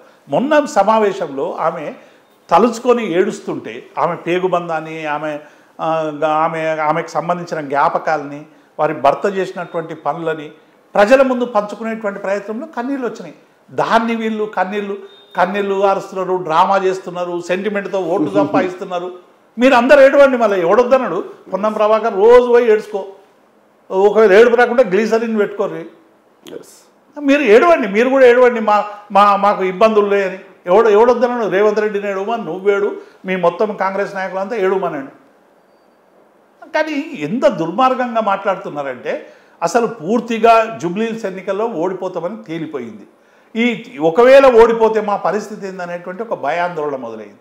ఎక్కడన్నా మనం చూసినాం, ఒక క్యాబినెట్ మంత్రి ఇంటి మీద పోలీసు వాళ్ళని పంపించి టూ మచ్. ఇప్పుడు నిజంగానే ఆ క్యాబినెట్ మంత్రి ఏమైనా నచ్చలేదు అంటే ఏమైనా అవినీతితో రకరకాల ఏమైనా ఉందనుకోండి, ముఖ్యమంత్రి గారు పిలిపించుకొని మాట్లాడి దానికి సంబంధించినటువంటి విషయంలో చేయాలి. మళ్ళీ మీ పిసిసి ప్రెసిడెంట్ ఏం చేస్తున్నాడు? రోజు మిగతా పార్టీలలో ఉండేటువంటి గలాటాల మీద దృష్టి పెడతాడు కదా, మీ గలాటాల మీద ఎందుకు దృష్టి పెడతలేడు? ఒక కొండా సురేఖ కూతురు నిన్న ఆమె మాట్లాడిన మాటలు మనం చూసినాం కదా. ఇది రేవంత్ రెడ్డి, వేం నరేందర్ రెడ్డి, రోహిన్ రెడ్డి చేసిండని ఆమె చెప్తున్నది, మేము చెప్తలేము. రోహిన్ రెడ్డి వాస్తవం అది. ఇప్పుడు నిజంగా సీన్ ఆఫ్ అఫెన్స్ పోలీసు వాళ్ళు ఎవరిని అరెస్ట్ చేయాలి? సీన్ ఆఫ్ అఫెన్స్ ఎక్కడ జరిగింది? ఇప్పుడు మా ఇంట్లో ఇక్కడ ఒక సీన్ జరిగింది, ఇక్కడ తుపాకీతోని నీకు ఒక డక్కన్ సిమెంట్ అనేటువంటి సిమెంట్ యాజమాన్ని తుపాకీ పెట్టి పలానా ఇంట్లో బెదిరించారని కేసు నమోదైందని అంటున్నారు. మరి కేసు నమోదై తుపాకీ ఎక్కడి నుంచి వచ్చింది? దక్కన్ సిమెంట్ ఆయన ఈయనింటికి ఎందుకు వచ్చిండు? ఆ ఇల్లు ఎవరిది? ఇప్పుడు నువ్వు నక్సలైట్లకు అన్నం పెడితే చింతపండు తెచ్చినోడేవాడు, పసుపు తెచ్చినోడేవాడు, ఉప్పు తెచ్చినోడేవాడు, ఆడకి అంగి పెట్టినోడేవాడు, వీడు తొవ్వలు వస్తుంటే చూసినోడేవాడు. మీరు ఎన్ని ఒక 20 మందిని మీరు ఇంట్రాగేషన్ చేస్తారు కదా. మరి ఇక్కడ నీకు ఖచ్చితంగా దొరుకుతుంది కదా. రేవంత్ రెడ్డికి సంబంధించినటువంటి ఒక ముఖ్యమైన ఆయన స్నేహితుడింట్లో ఈ సీన్ ఆఫ్ అఫెన్స్ జరిగింది. మరి ఇట్లా ఎంతమందిని బెదిరిస్తున్నారు మీరు? ఎంతమందిని డబ్బులు దోచుకుంటున్నారు? అట్లా విడిచిపెట్టి మీరు కొండా సురేఖ ఇంటికి దగ్గరికి పోయి కొండా సురేఖ ఆ సుమంత్ అంటే ఆయన ఏం చేస్తాడో మాకు సంబంధం లేదు, ఒకవేళ తప్పు చేస్తే అరెస్ట్ చేయండి, సుమంతుడు మాకు సంబంధం లేదు. వాళ్ళిద్దరి మధ్యకు సంబంధించినటువంటి వ్యవహారం. ఎవ్వరు క్యాబినెట్ మినిస్టర్ అట్లా మాత్రం క్యాబినెట్ మినిస్టర్ను అందులో ఒక బీసీ సామాజిక వర్గాన్ని మీరు బీసీలకు మేము 42 ఇస్తాం, వాళ్ళకి ఆత్మగౌరవం ఇస్తాం, ఇంకా మా పిసిసి అధ్యక్షుడు ఇంకా థర్డ్ జెట్ ఎక్కి రేవంత్ రెడ్డి మా పెద్ద బీసీ రెడ్డి కాదు అన్నాడు కదా. మళ్ళీ ఎందుకు బీసీ ఒక సామాజిక నేపథ్యం నుంచి వచ్చినటువంటి ఒక పద్మశాలి బిడ్డను ఎందుకు ఏడిపిస్తున్నావు నువ్వు? దీనికి జవాబు చెప్పాలి కదా. మీ పంచాయతీ ఉండే తెలుసుకోండి. నచ్చకపోతే మీరు అన్నట్టు సార్ నీట్గా పిలిపించి, ఇప్పుడు కేసీఆర్ కూడా నచ్చలేదు అనుకో, రాజా తప్పు చేసిండు అనుకో, రాజాని పిలిపించిండు ఇది కాదు బాబు అని పక్కన పెట్టిండు, అదే పార్టీలో కొనసాగించారు, కానీ ఎక్కడ డ్యామేజ్ చేయలేదు. ఇదే కొండా సురేఖ మా పార్టీ పట్ల కూడా చాలా అనేక విషయాలు మాట్లాడినప్పుడు మాట్లాడతాం, కానీ కొండా సురేఖను మాకు శత్రువు కాబట్టి మేము ప్రతిరోజు ఆమెను టార్గెట్ చేయడం, అది చేసే రాజకీయమే కాదు. మేము బీఆర్ఎస్ పార్టీగా ఏ సందర్భాల్లో ఎవరికి ఏం జరిగింది అనేటువంటిది ఒక విచక్షణతోనే మేము దాన్ని ఆ సమస్యను డీల్ చేస్తాం. ఇవాళ మేము ఏంటంటే ఒక మహిళ మీద అర్ధరాత్రి ఒక క్యాబినెట్ మంత్రి ఇంటి మీద పోలీసులు పోవాల్సిన అవసరం ఏమి వచ్చింది? ఆమె ఏమి నేరస్తురాలు కాదు, ఉరికేది కాదు, పరారయ్యేది కాదు, అండర్ గ్రౌండ్కి పోయేది కాదు, అబుజ్జిగాడు అడుగులకు పోయేది ఆమె కాదు. ఆమె ఇక్కడనే ఉంటుంది, ఇడకపోతే వరంగల్కి పోతుంది. మీకు దొరకరా? పొద్దున పోయి విచారణ చేసి ఆమెకు చెప్పనుంటారు మాకు అప్పచెప్పమని, ఎవరున్నారో మీ ఇంట్లో ఒకవేళ ఎవరైనా ఉంటే. అవి ఏమి లేకుండా రాత్రి పోయి అడావిడి చేసి ఇదంతా ఎందుకు అంటే రేవంత్ రెడ్డి పరిపాలన పట్టు కోల్పోయిండు, పోలీసులతో పరిపాలన చేయాలని నిర్ణయించుకున్నాడు, నిర్బంధమే తనకు మార్గమని ఎంచుకుంటున్నాడు. అందుకే అడిగిన వాళ్ళందరి మీద నిర్బంధాన్ని ప్రయోగిస్తున్నాడు. ఇది ఎల్లకాలం తెలంగాణ భరించదు. ఇప్పటికే అసలు 22 నెలల్లో ఇంత వ్యతిరేకత మనం ఏ ప్రభుత్వాన్ని చూడలేదు సార్. ఎందుకంటే ఒక ప్రభుత్వం వస్తే చూద్దాం ఇంకొక అన్న కాన్సెప్ట్ లో ఉంటారు, కానీ ఇమ్మీడియట్లీ ఇప్పుడు మా మీద అప్పులని చాలా ప్రచారం చేసి 8 లక్షల కోట్ల అప్పులు తెచ్చారు, నేను లంక బిందెలు లేవను. ఇలా ఉద్యోగుల పరిస్థితి ఏం చేశాము? ఇలా భారతదేశంలో ఏ రాష్ట్రంలో కూడా 5 DL పెండింగ్లో లేవు. 15% DA రావాలి. 15% అంటే ఒక్కొక్క ఉద్యోగికి 15,000 నుంచి 20,000 రూపాయలు ఇలా బాకీ ఉన్నాడు. 7,27,000 మంది ఉద్యోగులకు, 7,40,000 కాంట్రాక్ట్ ఉద్యోగులకు, 15 లక్షల మందికి నెలకు 10 నుంచి 20,000 రూపాయలు ఇలా బాకీ ఉన్నాడు. ఇలా ఓన్లీ రైతు బంధు రుణమాఫే కాదు, 5 DAలు ఉద్యోగులకు బాకీ ఉన్నాడు. PRC మాకు జూలై 23 నుంచి రావాల్సినటువంటి PRCకి ఉద్యోగులకు కేసీఆర్ గారు 5% మధ్యంతరం వృత్తి ఇచ్చి ఎన్నికలు ఉండడం వల్ల PRC ప్రకటించలేకపోయిండు. PRC టైం కూడా కాలేదు. ఇప్పుడు ఈయన వచ్చినాక 22 నెలలు మేము తక్షణమే PRC చెల్లిస్తాం 6 నెలల లోపల అన్నావు. 22 నెలలు అయింది. రిటైర్ అయినటువంటి ఉద్యోగులకు ఇలా ఉద్యోగులకు PRC లేదు, రిటైర్ అయిన ఉద్యోగులకు వాళ్ళు దాచుకున్న GPA కూడా ఇస్తలేరు. ఇలా ఉద్యోగుల ఒక ఉద్యోగి అయితే మొన్న వీడియో పెట్టి నేను చనిపోతా, నాకు పైసలు లేవు, నా బిడ్డ నా కొడుకులందరికీ కూడా నేను రిటైర్మెంట్ పైసల గురించి కొన్ని ప్లాన్స్ చేసుకున్నా, నేను దాచిపెట్టుకున్న సొమ్ము వస్తుందని అనుకున్నా, రాలేదు, ఇక నేను చనిపోతున్నా అని చెప్పి వీడియో పెట్టి చనిపోయాడు. ఎంత హృదయ చాలా మంది ఉద్యోగస్తులు ఈవెన్ కలెక్టర్ దగ్గర కూడా అధిగతి. ఇప్పుడు అన్ని జిల్లాల్లో పెద్ద ఆందోళనలు అవుతున్నాయి. చాలా మంది సెక్రటరియట్కి పోయి లైన్లు కట్టి ఫైనాన్స్ సెక్రటరీ దగ్గరికి పోయి దరఖాస్తులు ఇస్తున్నారు, మా డబ్బులు ఏమైనాయి అని చెప్పి. అంటే దాదాపు 10,000 కోట్ల రూపాయలు ఇలా పెన్షనర్లకు బాకీ ఉన్నాడు. మీరు ఉద్యోగ సంఘాలు ఏమైనా చిన్న ధర్నా చేస్తామంటే వాళ్ళని పిలిపించి మీరు ధర్నా చేయొద్దని వాళ్ళని బెదిరించి వాళ్ళని మాన్పించి మీరు 700 కోట్లు ఇస్తామని చెప్పారు కదా. ఎందుకు 7 కోట్ల రూపాయలు నెలకు రిలీజ్ చేస్తలేరు? 700 కోట్లు రిలీజ్ చేసినా ఈ పెన్షనర్లకు 2 సంవత్సరాలు కావాలి. మళ్ళీ రెగ్యులర్గా రిటైర్ అయ్యే ఉద్యోగులకు ఏమి ఇస్తారు? రెగ్యులర్గా వస్తూనే ఉంటారు, కామన్గా ఎక్కువ రెగ్యులర్గా రిటైర్ అయితేనే ఉంటారు. కాబట్టి మొత్తంగా కూడా ఉద్యోగులకు ఇవాళ CPS కాంట్రిబ్యూటరీ పెన్షన్ స్కీమ్ ఇది దుర్మార్గం, మేము రద్దు చేస్తామన్నావు. మరి ఎందుకు కనీసం ఒక కమిటీని వేసినావు CPS మీద? అంటే ఉద్యోగులు అందరూ కూడా ఇవాళ తీవ్రమైనటువంటి ఆగ్రహం. TAలు DAలు లేవు, సప్లిమెంటరీ బిల్స్ లేవు, కనీసం దసరాకు దీపావళికి ఫెస్టివల్ అడ్వాన్స్ తీసుకుంటారు, ఫెస్టివల్ అడ్వాన్సులు లేవు. చాలామంది అవుట్సోర్సింగ్ కాంట్రాక్ట్ ఉద్యోగులు అనేక శాఖలలో 6 నెలలుగా జీతాలు లేవు. వార్డెన్లకు మొన్న కొత్తగా రిక్రూట్మెంట్ అయినరు 4 నెలల వార్డెన్లకు జీతాలు లేవు.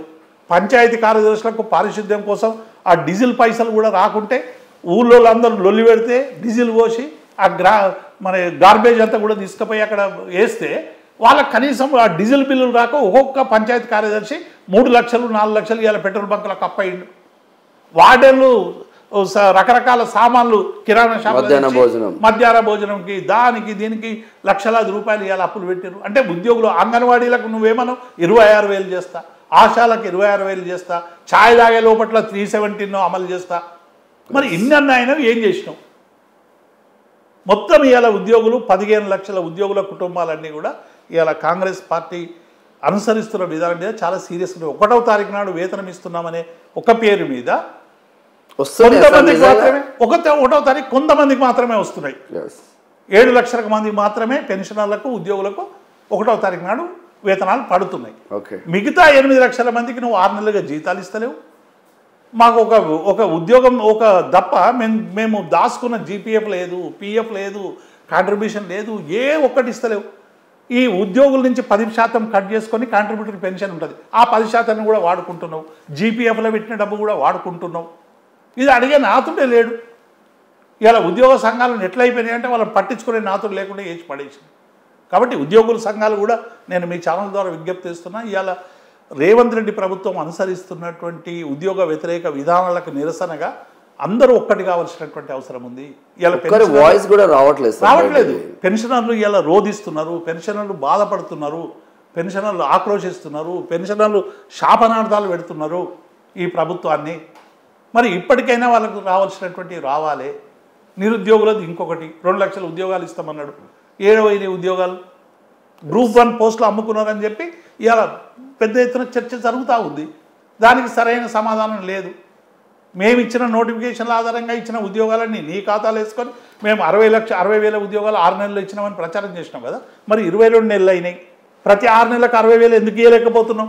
నీ చేతిలో మాయమంత్రం ఉంటే అంతే కదా. 6 నెలలు 24, మరి 2,40,000 ఉద్యోగాలు ఇవ్వాలే కదా. అదే 6 నెలలు జీవితకాలం చెప్పుకుంటావా? ఇక తులం బంగారం ఇస్తావు నువ్వు, కళ్యాణ లక్ష్మి, షాదీ ముబారక్. 8 లక్షల ఉద్యోగం, 8 నుంచి 10 లక్షల మంది పెళ్లిళ్ళు చేసుకున్నారట. మరి ఈ 10 లక్షల తులాలు ఎప్పుడు? అసలే బంగారం 1,30,000 చేరింది సార్. మరి ఒడిమన్నాడు హామీ, ముక్కు నేలకు రాయి, ఏడుండి రేవంత్ రెడ్డి మరి మొత్తం మంత్రివర్గం అంతా కూడా పోయి అమరవీరుల స్తూపం దగ్గరికి పోయి మేము తెలంగాణ ప్రజలకు తప్పుడు హామీలు ఇచ్చినాం, మాతో చేత కాదని ముక్కు నేలకు రాయండి. సార్ బీఆర్ఎస్ గవర్నమెంట్లో కేసీఆర్ ఒక క్యాబినెట్ మీటింగ్ కావచ్చు, ఇంకోటి ఒక వర్డ్ ఇట్లా చెప్పిందంటే ఆ క్యాబినెట్ మినిస్టర్లు అందరూ కోఆర్డినేషన్లో ఉండే సార్. అసలు కాంగ్రెస్లో క్యాబినెట్ మీటింగ్లో ఒక్కరికొక్కరికన్నా అసలు పడుతుందా సార్ కనీసం? అంటే కేసీఆర్కి రేవంత్ రెడ్డికి పోలికనే అసలు మాట్లాడుకోవడమే అనవసరం. ఎందుకంటే మాకు ఎంత బాధ అనిపిస్తుంది అంటే ఇంత తెలంగాణ, ఎందుకంటే మీరు తెలంగాణ కోసం కొట్లాడి తెలంగాణ సాధించిన వ్యక్తులలో ప్రముఖంగా ఉన్నారు కాబట్టి ఆ బాధ మీకు ఎక్కువ ఉంటుంది సార్. మేము చూసినాం, జస్ట్ మీకు ఎక్కువ ఉంటుంది.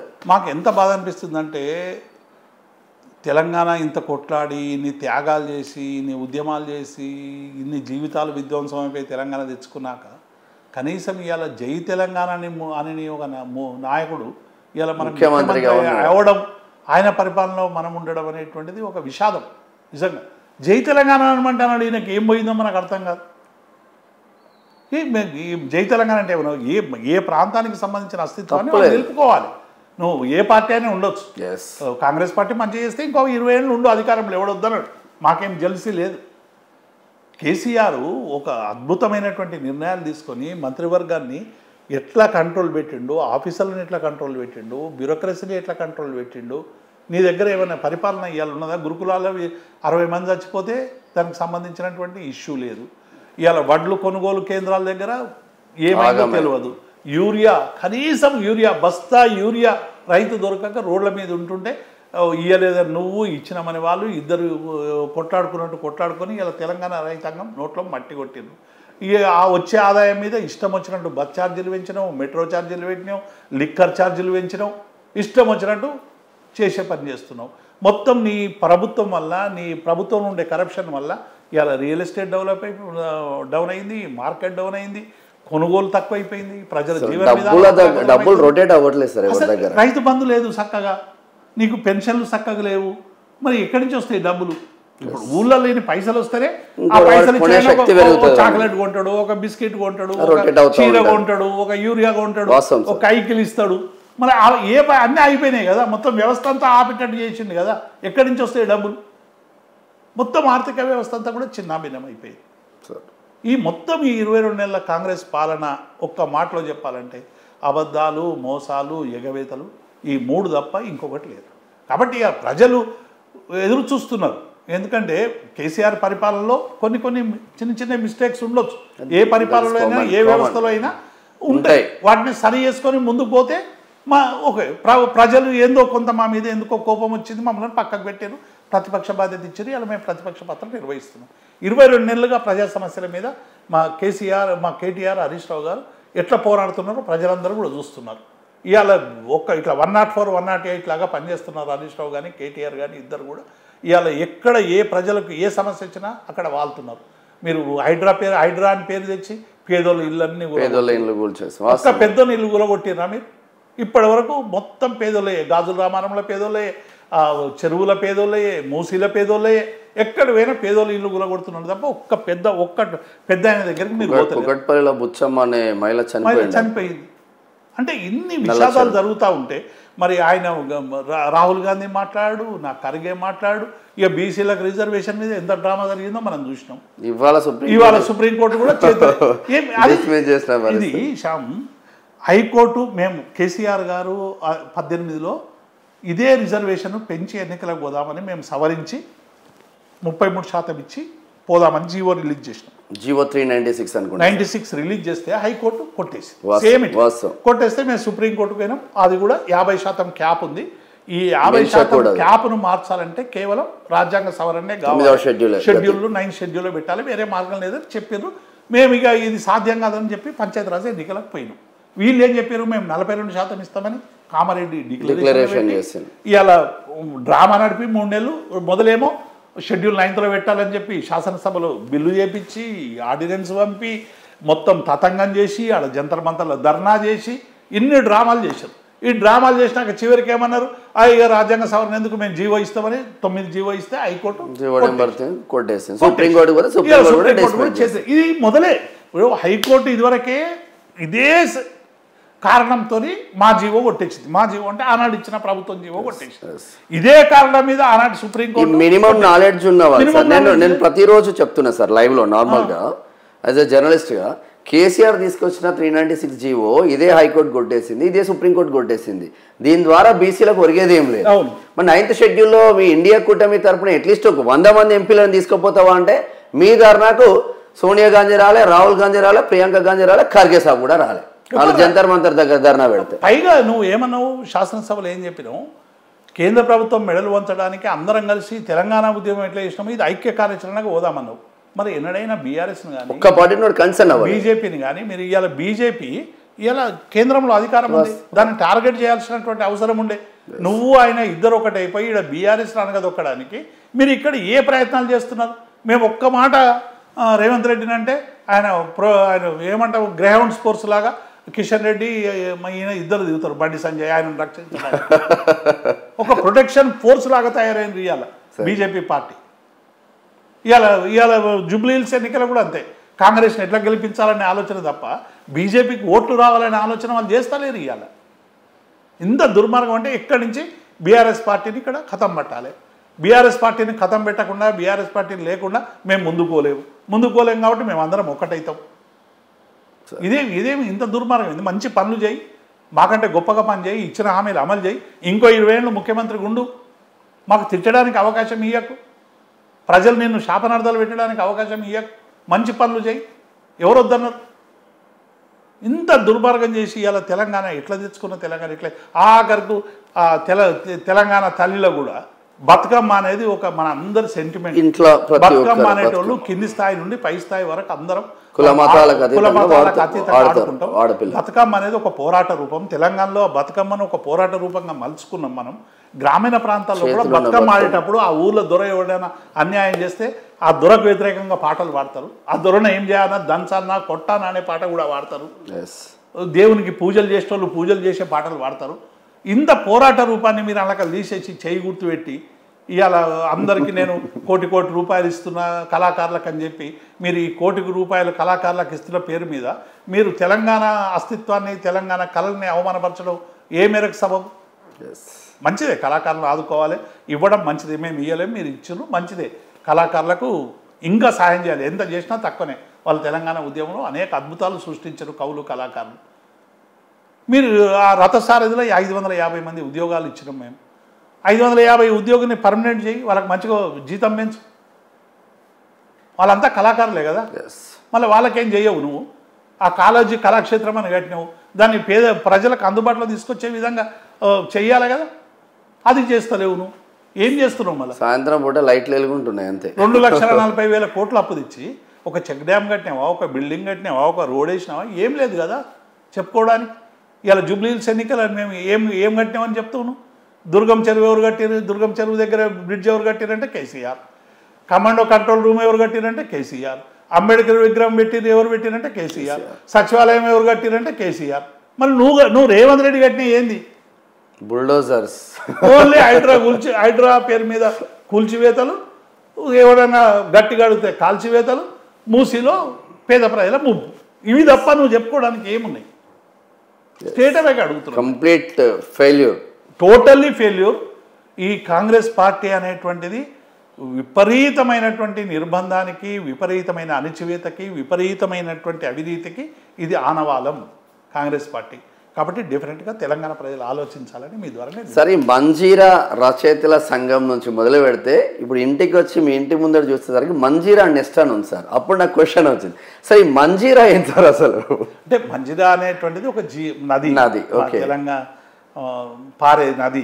ముఖ్యంగా మెదక్ జిల్లా పరివాహక ప్రాంతం అంతా కూడా మంజీరా అని పేరు మీద ఉంటుంది. మేము అందుకే మా ఉమ్మడి జిల్లాలో నందిని సిద్ధారెడ్డి గారు, మేము అందరం ఆ రోజు ఉన్న రచయితలందరినీ ఏకం చేయాలని మంజీరా రచయితల సంఘం అనేటువంటిది ఒక సంస్థను స్థాపించి పెద్ద ఎత్తున ఒక భావజాల వ్యాప్తి, ప్రజా కళల్ని విస్తృతంగా ప్రజల్లోకి తీసుకు. అప్పుడు ఆట మాట పాట బంద్ అయిపోయి మొత్తం తెలంగాణ అంతా కూడా నిర్బంధం ప్రజ్వరిల్లుతున్నప్పుడు ఒక భావ ప్రకటన స్వేచ్ఛ ఉండాలి, కవులు కళాకారులు మాట్లాడుకోవాలని గుట్కాకు వ్యతిరేకంగా, లేకుంటే సారాకు వ్యతిరేకంగా, అశ్లీల సంస్కృతికి వ్యతిరేకంగా, అట్లాగే ప్రగతిశీల ఆశయాలతోని ప్రజల్లో ఒక ప్రజా సంబంధించినటువంటి సంస్కృతి పెరగాలని చెప్పి మంజీరా రచయితల సంఘం ఉద్భవించింది. అందులో మేము అందరం కూడా ఉన్నాం. కాబట్టి మంజీరా అనేటువంటిది మాకు ఒక పుట్టిన గడ్డకి ఒక చిహ్నం. మంజీరా అనే పేరు మీద మా నది ఉన్నది కాబట్టి ఆ తెలంగాణ ఉద్యమంలో కూడా దాశరథి రాసినటువంటి ఎన్నో ఉన్నాయి కదా మంజీరా అనేటువంటి దాని పేరు మీద. కాబట్టి మా ఆ ప్రాంతం కాబట్టి అట్లా మన వ్యక్తిగతమైన పేర్లు పెట్టుకోవడం కంటే మన ప్రాంతానికి సంబంధించిన పేరు పెట్టుకుంటే మంచిది అని, అంతకు తప్ప ఇంకే. విప్లవ భావజాలాలు ఉన్న సార్ నిజంగా అంటే పేద ప్రజల కోసం ఆల్వేస్ ఆలోచిస్తున్నారు మీరు స్టార్టింగ్ నుంచి ఇప్పటి వరకు. ఇంత ఉద్యమం చేసి తెలంగాణ రాష్ట్రం సాధించి ఇంత చేసినా కూడా కనీసం మినిస్టర్ కాలేకపోయిందో అని నేను చాలా మందిని ఉద్యోగస్తులను అడిగినా సార్ మినిస్టర్ కావాలి, బట్ ఏమైందో తెలియదు సార్, మినిస్టర్ కాలేదు అన్న కోణం అయితే. అంటే శ్యామ్, ఒకటి మేము విద్యార్థి దశ నుండి నువ్వు అన్నట్టే మేము పెద్దపల్లిలో ఐటీఐ విద్యార్థిగా ఉన్నప్పుడు నేను రాజకీయ విద్యార్థి సంఘంలో పనిచేసిన. అనేక మంది మా సమకాలీకులందరూ కూడా పెద్ద పెద్ద ఉద్యమకారులుగా వాళ్ళందరూ కూడా సత్యనారాయణ రెడ్డి కానీ, కడారి సత్యనారాయణ రెడ్డి కానీ, లేకుంటే మల్లోజుల వేణుగోపాల్ కానీ, లేకుంటే చాలామంది కోటేశ్వరరావు కూడా మాకు సంబంధించినటువంటి ఆ రోజు అనేక మందితో కలిసి పనిచేసేటువంటి ఒక అద్భుతమైనటువంటి అవకాశం మాకు దొరికింది ఆ రోజు. అంటే విద్యార్థులుగా మేము ఉన్నప్పుడు ఆనాడు అక్కడ రాడికల్ విద్యార్థి సంఘం భావజాలం ఉన్నందుకు మేము పనిచేసే ఒక అద్భుతమైన అవకాశం దొరికింది. అందుకే ఆ రోజు నేర్చుకున్నటువంటి విలువలు, ఆ ఉద్యమం నేర్పినటువంటి అనేక విషయాలు నిజ జీవితం దగ్గర నుంచి సంస్థలకు ఉపయోగించే ప్రయత్నం చేసినాం. నీకు ఒక్క ఉదాహరణ చెప్తా. రాడికల్ విద్యార్థి సంఘం ఆ రోజు మమ్మల్ని అందరినీ కూడా గ్రామాలకు తరలండి అనేటువంటి క్యాంపెయిన్ పెట్టింది.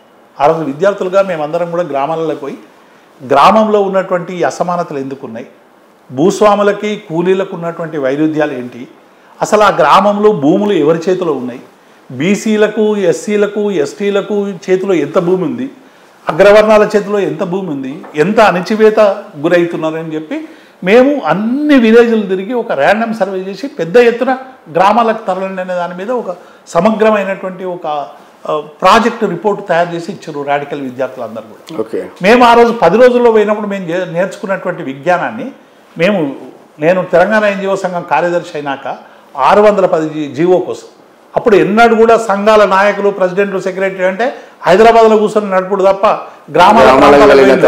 నాకు మైండ్లో వచ్చింది ఆ రోజు నేర్చుకున్నది. గో టు విలేజెస్ అని మనం కూడా పోదాం ఉద్యోగులం అందరం, గ్రామాలకు తరలండి అని మా ఉద్యోగులందరూ కూడా వేల మంది ఉద్యోగులని గ్రామాలకు తరలించి 610 జీవో మీద ఉద్యమ నిర్మాణం చేసి. అట్లాగే తెలంగాణ ఉద్యమ సందర్భంగా కూడా మనం అందరం రాజకీయ నాయకులు కావాలి, మంత్రులు కావాలి, ఇంకేదో కావాలని మేము ఎవరం తెలంగాణ ఉద్యమంలో పాల్గొనలేదు. తెలంగాణ ప్రాంత ప్రజల ఆకాంక్షల్ని సరైనటువంటి రీతిలో ఆవిష్కరించబడాలంటే మనలాంటి వాళ్ళమందరం కూడా గట్టిగా పనిచేయాలని పనిచేసినాం. ఆ పనిచేసిన క్రమంలోనే తెలంగాణ రాష్ట్రం అనేది సాధ్యమైంది. నిజంగానే మీరు అన్నట్టు చాలా మందికి ఏముందంటే రాజకీయంగా, ఎందుకంటే ఆనాడు ఉద్యమంలో పాల్గొన్నటువంటి ఉద్యోగ సంఘాలలో కీ రోల్ గా పనిచేసిన దేవిప్రసాద్ సార్ మాకు ఒక మినిస్టర్ వస్తే బాగుండు అన్న కాన్సెప్ట్ లో నేను చాలా మందిని అడిగితే చెప్పిన, చాలా మంది అంటున్నారు, అడుగుతున్నారు. కానీ రాజకీయాలు అన్నప్పుడు రకరకాల సామాజిక నేపథ్యం ఉంటాయి, ఆర్థిక పరమైనటువంటి సామాజిక నేపథ్యం ఒకటే ఉందా, జిల్లా నేపథ్యం ఉందా? దేవి ప్రసాద్ బయటకు వస్తే నా జిల్లా కూడా ఇబ్బంది అవుతుంది అట్లా ఏముండదు. సామాజిక నేపథ్యం ఉంటుంది, ఆర్థిక పరమైన సమస్యలు ఉంటాయి. వీటిని అన్నింటినీ నిలదొక్కొని కేసీఆర్ గారు ఒక అవకాశం ఇచ్చారు ఆ రోజు ఎమ్మెల్సీగా. కానీ సరైనటువంటి మా పార్టీకి కానీ మాకు కానీ సరైనటువంటి ఎమ్మెల్సీ ఎన్నికల మీద అవగాహన లేకపోవడం వల్ల ఆ బూతులు ఫోకస్ పెట్టలేక రకరకాల కారణాల మీద మేము ఓటమైంది. నిజంగానే ఆ రోజు గెలిచి ఉంటే పరిస్థితి వేరే విధంగా ఉండేది. అయినప్పటికీ కూడా అంటే మేము ప్రొఫెషనల్ పొలిటీషియన్స్ కాబట్టి ఎందుకంటే మొదటి నుంచి కూడా రాజకీయ నాయకుల పట్ల కానీ రాజకీయాల పట్ల కానీ పూర్తి ఏవగింపు ఉన్నటువంటి వ్యక్తులుగా అనివార్యంగా రాజకీయాల్లోకి వచ్చి పడ్డాం మేమందరం కూడా. కాబట్టి ఈ రాజకీయాల్లో ఉండి కనీసం పేద ప్రజలకి సేవ చేయాలనేటువంటి విషయం మీద కంటిన్యూ అవుతూ అదే పార్టీలో మేము పనిచేస్తున్నాం. అవకాశాలు వచ్చినా రాకున్నా ఈ బీఆర్ఎస్ పార్టీ అనేటువంటిది ఇది పేద ప్రజల కోసం పనిచేయాలి, సకల జనుల కోసం పనిచేయాలి, కుల మతాలకు అతీతంగా చేసేటువంటి ఒకే పార్టీ కాబట్టి కేసీఆర్ నాయకత్వంలో పనిచేస్తామని సమగ్రంగా విశ్వసించి ఇందులో పనిచేస్తున్నాం. డెఫినెట్గా అవకాశాలు అనేటువంటివి రావచ్చు రాకపోవచ్చు. రాజకీయాల్లో అందరు ఎమ్మెల్యేలు కాలేరు, అందరు ఎంపీలు కాలేరు, అందరు ఇంకోటి ఏదో కాలేరు. కాబట్టి మాకు ఉన్న మేరకి ఒక గర్వంగానే మేము ఫీల్ అవుతాం. హ్యాపీగా ఏమున్నా లేకుండా మేము హ్యాపీనే ఫీల్ అవుతాం. ఉద్యమంలో హ్యాపీగానే ఉన్నాం, ఇప్పుడు హ్యాపీగానే ఉన్నాం. ఎందుకు హ్యాపీగా ఉన్నామంటే ఇంకేదో కావాలనేటువంటి పెద్ద కోరికలు మాకు లేవు. సమస్యల కోసం పనిచేయాలి, రిజల్ట్స్ మనం ఆశించొద్దు అనేటువంటి తత్వంతో ముందుకు పోతున్నాం. ఇలా తెలంగాణలో కొన్ని సమస్యలు పరిష్కరించుకున్నాం, ఇంకా సమస్యలు పరిష్కరించుకునేది ఉన్నది. ఆ పరిష్కారం కోసం ప్రయత్నం చేయాలి. ప్రయత్నంలో మనం కూడా ఒక ఉడతా భక్తిగా మనం కూడా ఉండాలనే ఆశయంతో ఇంకా రాజకీయాల్లో కొనసాగుతుంది. సరే, ఈ కాళేశ్వరం కేసులు కావచ్చు, ఫోన్ ట్యాపింగ్ కేసులు కావచ్చు, విద్యుత్ కొనుగోలు కేసులు కావచ్చు, ఇవన్నీ ఇప్పుడు కేటీఆర్ పైన పెట్టిన కేసులు కావచ్చు, ఇటు కేసీఆర్ను విచారించి హరీష్ రావు పైన కమిషన్ వేసి కాళేశ్వరం, ఇవన్నీ ముందడబడే ఆస్కారం ఉందా సార్? కేవలం బీఆర్ఎస్ పార్టీని బెదిరించడం కోసమే రేవంత్ రెడ్డి సార్ చేస్తున్నారు. ఇప్పుడు కాళేశ్వరం ప్రాజెక్ట్ అనేది ఒక అద్భుతమైన ప్రాజెక్టు. అది అదే ప్రాంతం అదే మీకు తెలుసు, ప్రపంచవ్యాప్తంగా గుర్తింపు తెచ్చిన ప్రాజెక్టు. ఆ ప్రాజెక్టులో ఏదో అవినీతి జరిగింది. 24 గంటలు ఇంజనీర్లు పనిచేసి 3 షిఫ్ట్లలో కార్మికులు ఇంజనీర్లు పనిచేసి తమ శక్తిని అంతా దారపోసి ఇంజనీర్లు అందరూ కూడా కాళేశ్వరం ప్రాజెక్టు నిర్మాణంలో భాగమే. ఇవాళ ఇంజనీర్లందరినీ కూడా మీరు దోషులు, దొంగలు, అవినీతి పరులని చిత్రీకరించేటువంటి ప్రయత్నం చేస్తున్నాం. ఇది ఎంత దుర్మార్గం చెప్పండి. 3 అధికారులను జైల్లో పెట్టిన ఇప్పుడు 3 అధికారులు ఏసీబీల శ్రీధర్ను కానీ ఎవరినైనా ఇప్పుడు అవినీతి పేరు మీద వాళ్ళందరినీ కూడా జైలుకు పంపే ప్రయత్నం చేస్తారు. అందులో అవినీతి జరిగిందని కేసీఆర్ మీద హరీష్ రావు మీద విపరీతమైనటువంటి దుష్ప్రచారం చేస్తారు. మీరేదో ఘోష్ కమిషన్ వేసి విచారణ చేశారు. ఆ విచారణ చేస్తే అందులో ఏం తెలియదు, ఏదో గుట్టందవి గులకరాయిని కూడా ఆరోపణలు చేస్తే అదే విచారణ. ఇప్పుడు రేవంత్ రెడ్డి కాంగ్రెస్ పార్టీ ఏమేమైతే విష ప్రచారాలు చేసిందో ఆ విష ప్రచారాలను ఎండార్స్ చేసుకోవడానికి కమిషన్ వేసింది తప్ప అందులో కొత్తగా తెలిసింది ఏమీ లేదు. కాబట్టి ఆ ఘోష్ కమిషన్ ఏమీ తెలుసలేదు. ఎన్డీఎస్ఏ ఏమైనా తెలుస్తుందేమంటే ఎన్డీఎస్ఏ కూడా ఏమి తెలుసకుండా ఏం చెప్పింది, మీరు రిపేర్లు చేపించి తెలంగాణ రైతాంగానికి నీళ్ళు ఇవ్వమని చెప్పింది. అట్లా ఈ కేసులన్నీ కూడా ఏం పెడుతున్నారంటే బీఆర్ఎస్ పార్టీ మీద అవినీతి ముద్ర వేయాలి, బీఆర్ఎస్ పార్టీని రాజకీయంగా ఎదుర్కోవడం కష్టం కాబట్టి ఇటువంటి కేసులు పెట్టి ఏదో రకంగా వాళ్ళని ఇబ్బంది పెట్టాలనేటువంటి ప్రక్రియలో భాగమే తప్ప ఏ ఒక్కటి నిర్ధారణ కాలేదు కదా. నిజంగానే అవినీతి జరిగి ఉంటే నిజంగానే ఎవరు అవినీతి పరులైనా శిక్షించాల్సిందే. మా పార్టీకి సంబంధించిన నాయకులు ఎవరైనా అవినీతి జరిపితే నిర్ధారిస్తే అరెస్ట్ చేయండి, ఎవడొద్దన్నాడు. కానీ కేవలం బురద జల్లడానికి కేసీఆర్ గారు నిరంతరంగా మదనపడి శోధించి తెలంగాణ ప్రజల ఆకాంక్షల కోసం సరైనటువంటి రీతిలో తెలంగాణని అభివృద్ధి చేస్తే మీరు చేసిన అభివృద్ధిని అవినీతి అని అంటే ఎట్లా? అంటే కాంగ్రెస్ పార్టీకి ఏ పని చేసినా అవినీతి ఉండాలి. అంటే వాళ్ళు ఇవాళ 72 కోట్ల రూపాయల గురించే కొండా సురేఖకు శ్రీనివాసరెడ్డికి మేడారం టెండర్ గురించి జరుగుతుంది. ఆ 72 కోట్లలో ఎన్ని వస్తాయో దాని మీదనే పంచాయతీ నడుస్తున్నట్టుంది.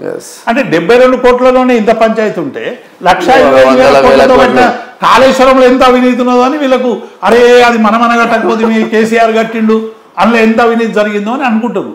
వాళ్ళ పరిపాలన ఇందు గలడందు లేదు, సందేహం పోవలదు, ఎందెందు వెతికిన అవినీతి ఉండనేటువంటి అర్థం ఇలా కాంగ్రెస్ పార్టీకి సరిగ్గా సరిపోతుంది. ఫైనల్ క్వశ్చన్ సార్, స్థానిక సంస్థల ఎన్నికల్లో బీసీలకు 42% రిజర్వేషన్ ఇస్తానని వాళ్ళే కామారెడ్డి డిక్లరేషన్లో పెట్టిండ్రు. ఇప్పుడు హైకోర్టులో స్టే విధించిండ్రు, 6 వారాలు స్టే, అది ముందడుగు పోయే పరిస్థితి లేదు. సుప్రీంకోర్టుకి వెళ్ళి మేము ఏదో ఉద్ధరిస్తామని చెప్పేసి ఇలా కథం అయిపోయింది. బీసీలకు నిజంగా స్థానిక సంస్థల ఎన్నికలు జరిగే ఆస్కారం ఉందా? 42% తో వెళ్ళే ఆస్కారం ఉందా సార్? సుదీర్ఘ అనుభవం ఉండదు. ఇప్పుడు ఒక్కటే వాళ్ళు డెఫినెట్ గా 50% స్లాబ్ మించకుండా పాత ప్రకారమే గత ప్రకారమే ఎన్నికలకు 23% అనివార్య పరిస్థితి వస్తుంది. బహుశా ఇలా కేబినెట్ పెట్టి డిసిషన్ తీసుకుంటారని నేను అనుకుంటున్నాను. పార్టీ పరంగా 42 ఇస్తామని చెప్తారు. రాజ్యాంగ సవరణ చేయడానికి వీళ్ళు పెద్ద ఎత్తున ఉద్యమం చేసి రాజ్యాంగ సవరణ చేయాలంటే ఈ బీజేపీ పార్టీ చెయ్యదు. కాబట్టి రేపు రాహుల్ గాంధీ ప్రధానమంత్రి అయినాక 42% ఇస్తామనే నినాదం మీద వీళ్ళు బీజేపీ మీద మేమేదో అడ్డుకున్నట్టు, బీఆర్ఎస్ మేము రిజర్వేషన్ రాకుండా అడ్డుకున్నట్టు మా మీద వాళ్ళ మీద దుమ్మెత్తిపోసి రేపు ఎన్నికలకు పోయే ప్రయత్నం చేస్తారు. కానీ ప్రజలు విజ్ఞులు, ఇలా ఎవరేం చేస్తారో చూస్తున్నారు. మీరు 42% ఎందుకు? Why not 43, why not 44, why not 45? అంటే మీరు 42 మీరు కళలు అనుకొని కామారెడ్డి డిక్లరేషన్లో పెట్టి మీరు చేస్తారా? జనాభా ప్రకారం ఇస్తారా? మీరు అనుకున్న ప్రకారం రిజర్వేషన్ ఇస్తారా? అది కూడా ప్రజలు ఇలా ఆలోచిస్తున్నారు. ఇలా బీసీలకు నిజమైన రాజ్యాధికారం రావాలంటే పార్లమెంట్లో రిజర్వేషన్స్ రావాలి, రాజ్యసభలో రిజర్వేషన్స్ రావాలి, అన్నిట్లలో వాళ్ళ స్థానిక సంస్థలు కూడా రిజర్వేషన్ రావాలి. ఇలా బీసీలు మేమెంతో మాకంతా కావాలనే ఒక చైతన్యం ఇలా బీసీ సామాజిక వర్గాల్లో వచ్చింది. ఇంతకాలం మేము అగ్రవర్ణాల చేతిలో ఇతరుల చేతిలో అనగదొక్కబడిపోతున్నాం, మాకు సరైనటువంటి సామాజిక న్యాయం దక్కలేదనేటువంటి ఆవేదన ఇలా బీసీ సామాజిక వర్గాల్లో ఉంది. అది వాస్తవం. దాన్ని అడ్రస్ చేయాల్సినటువంటి పార్టీలు ఇట్లా డ్రామాలు చేసి మేము ఇస్తాము, మేము వీళ్ళేదో ఇచ్చే పార్టీగా వాళ్ళు ఏదో తీసుకునేటువంటి సెక్షన్గా చిత్రీకరించేటువంటి ప్రయత్నం చేస్తున్నారు. ఇలా బీసీల ముందున్నది ఒకే ఒక ఆయుధం ఏంటంటే ఇలా బీజేపీ కాంగ్రెస్ రెండు కలిసి బీసీల పట్ల చేస్తున్నటువంటి మోసానికి వ్యతిరేకంగా పెద్ద ఎత్తున ఇలా కదలాల్సినటువంటి అవసరం ఉంది. రాజ్యాంగ సవరణ ద్వారా మరి షెడ్యూల్ 9లో చేర్చుకోవడానికి ఒక పెద్ద ఉద్యమం, తెలంగాణ ఉద్యమం లాగా అన్ని వర్గాలు కలిపి ఇలా ఉద్యమం చేస్తారు.